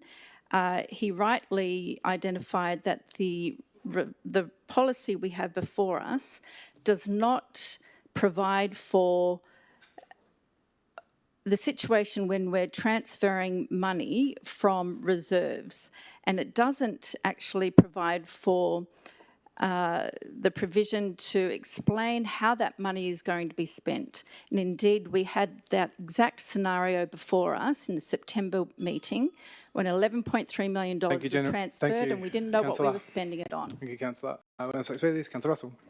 I would like to support Councillor Moylan's amendment here. We had a situation earlier where we didn't know exactly where money was being spent when it was being drawn down for reserves, and we have a responsibility for democratic oversight of the finances, and such decisions we need to be informed about, even if it's just so we've got an eye on things. Thank you. Okay, Councillor Kent. I'm against this amendment. I trust staff to implement policy as written. Thanks. Okay, and I'll see this. Okay, I would. Sorry, Mr Mayor, I'll address a misunderstanding of Councillor Kent's.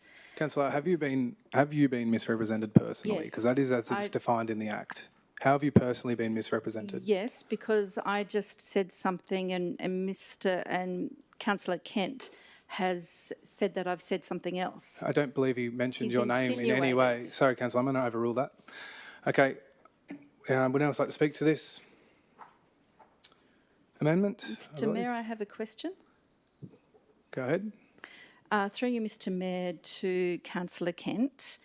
Does Councillor Kent understand that the policy we have before us in section 3 requires expenditure from restricted funds must strictly align with the approved budget?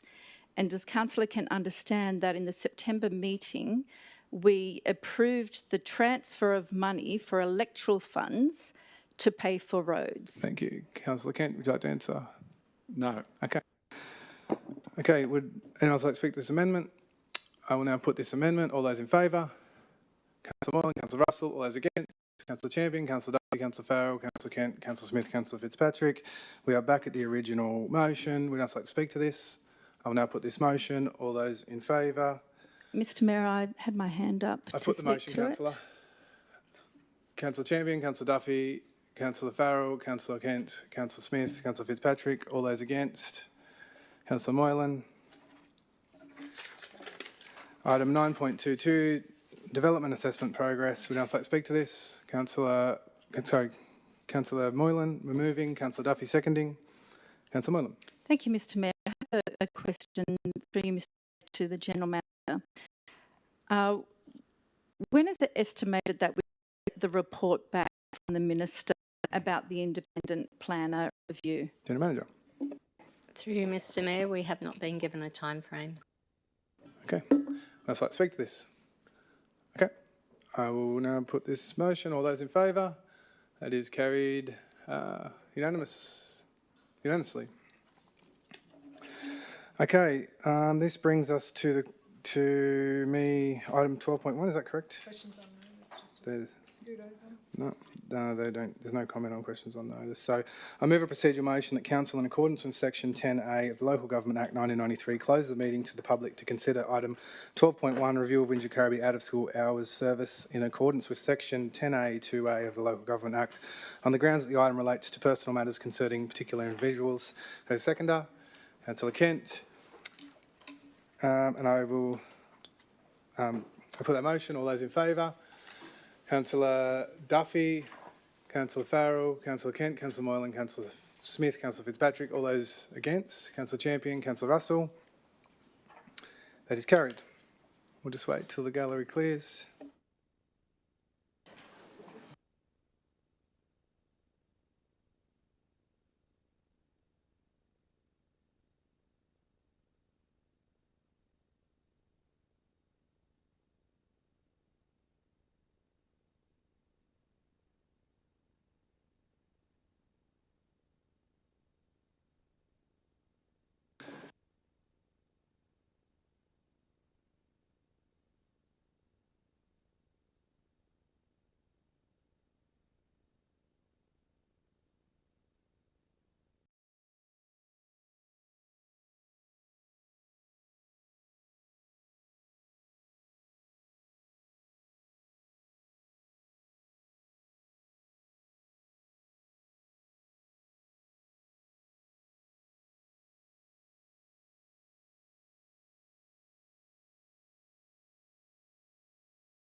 Okay. So 12.1, review of Wingecarribee Out of School Hours Service. The recommendation is on page 95 of the agenda that Council 1, pending consultation with affected staff in accordance with section 42 of the Local Government State Award 2023, provide in principle support for the transition of operation of the Wingecarribee Out of School Hours Service at Mittagong Public School to an alternative provider at the end of the current licence period in January 2026. Notify the New South Wales Department of Education of the intention not to renew or extend the existing licence pending consultation with affected staff, and confirm our commitment to support the transition to an alternative provider, ensuring continuity of service provisions for the families. 3, endorse a transition plan to work collaboratively with Department of Education, Mittagong Public School, St Michael's Catholic Primary School, affected staff and impacted families to ensure a smooth transition of services to a new provider pending the outcome of consultation with the affected staff. If required, continue to operate the service temporarily beyond January 2026 to support service continuity until a new operation is appointed or at the end of the current financial year, whichever occurs first. With that, I will now declare the meeting closed at 7:42.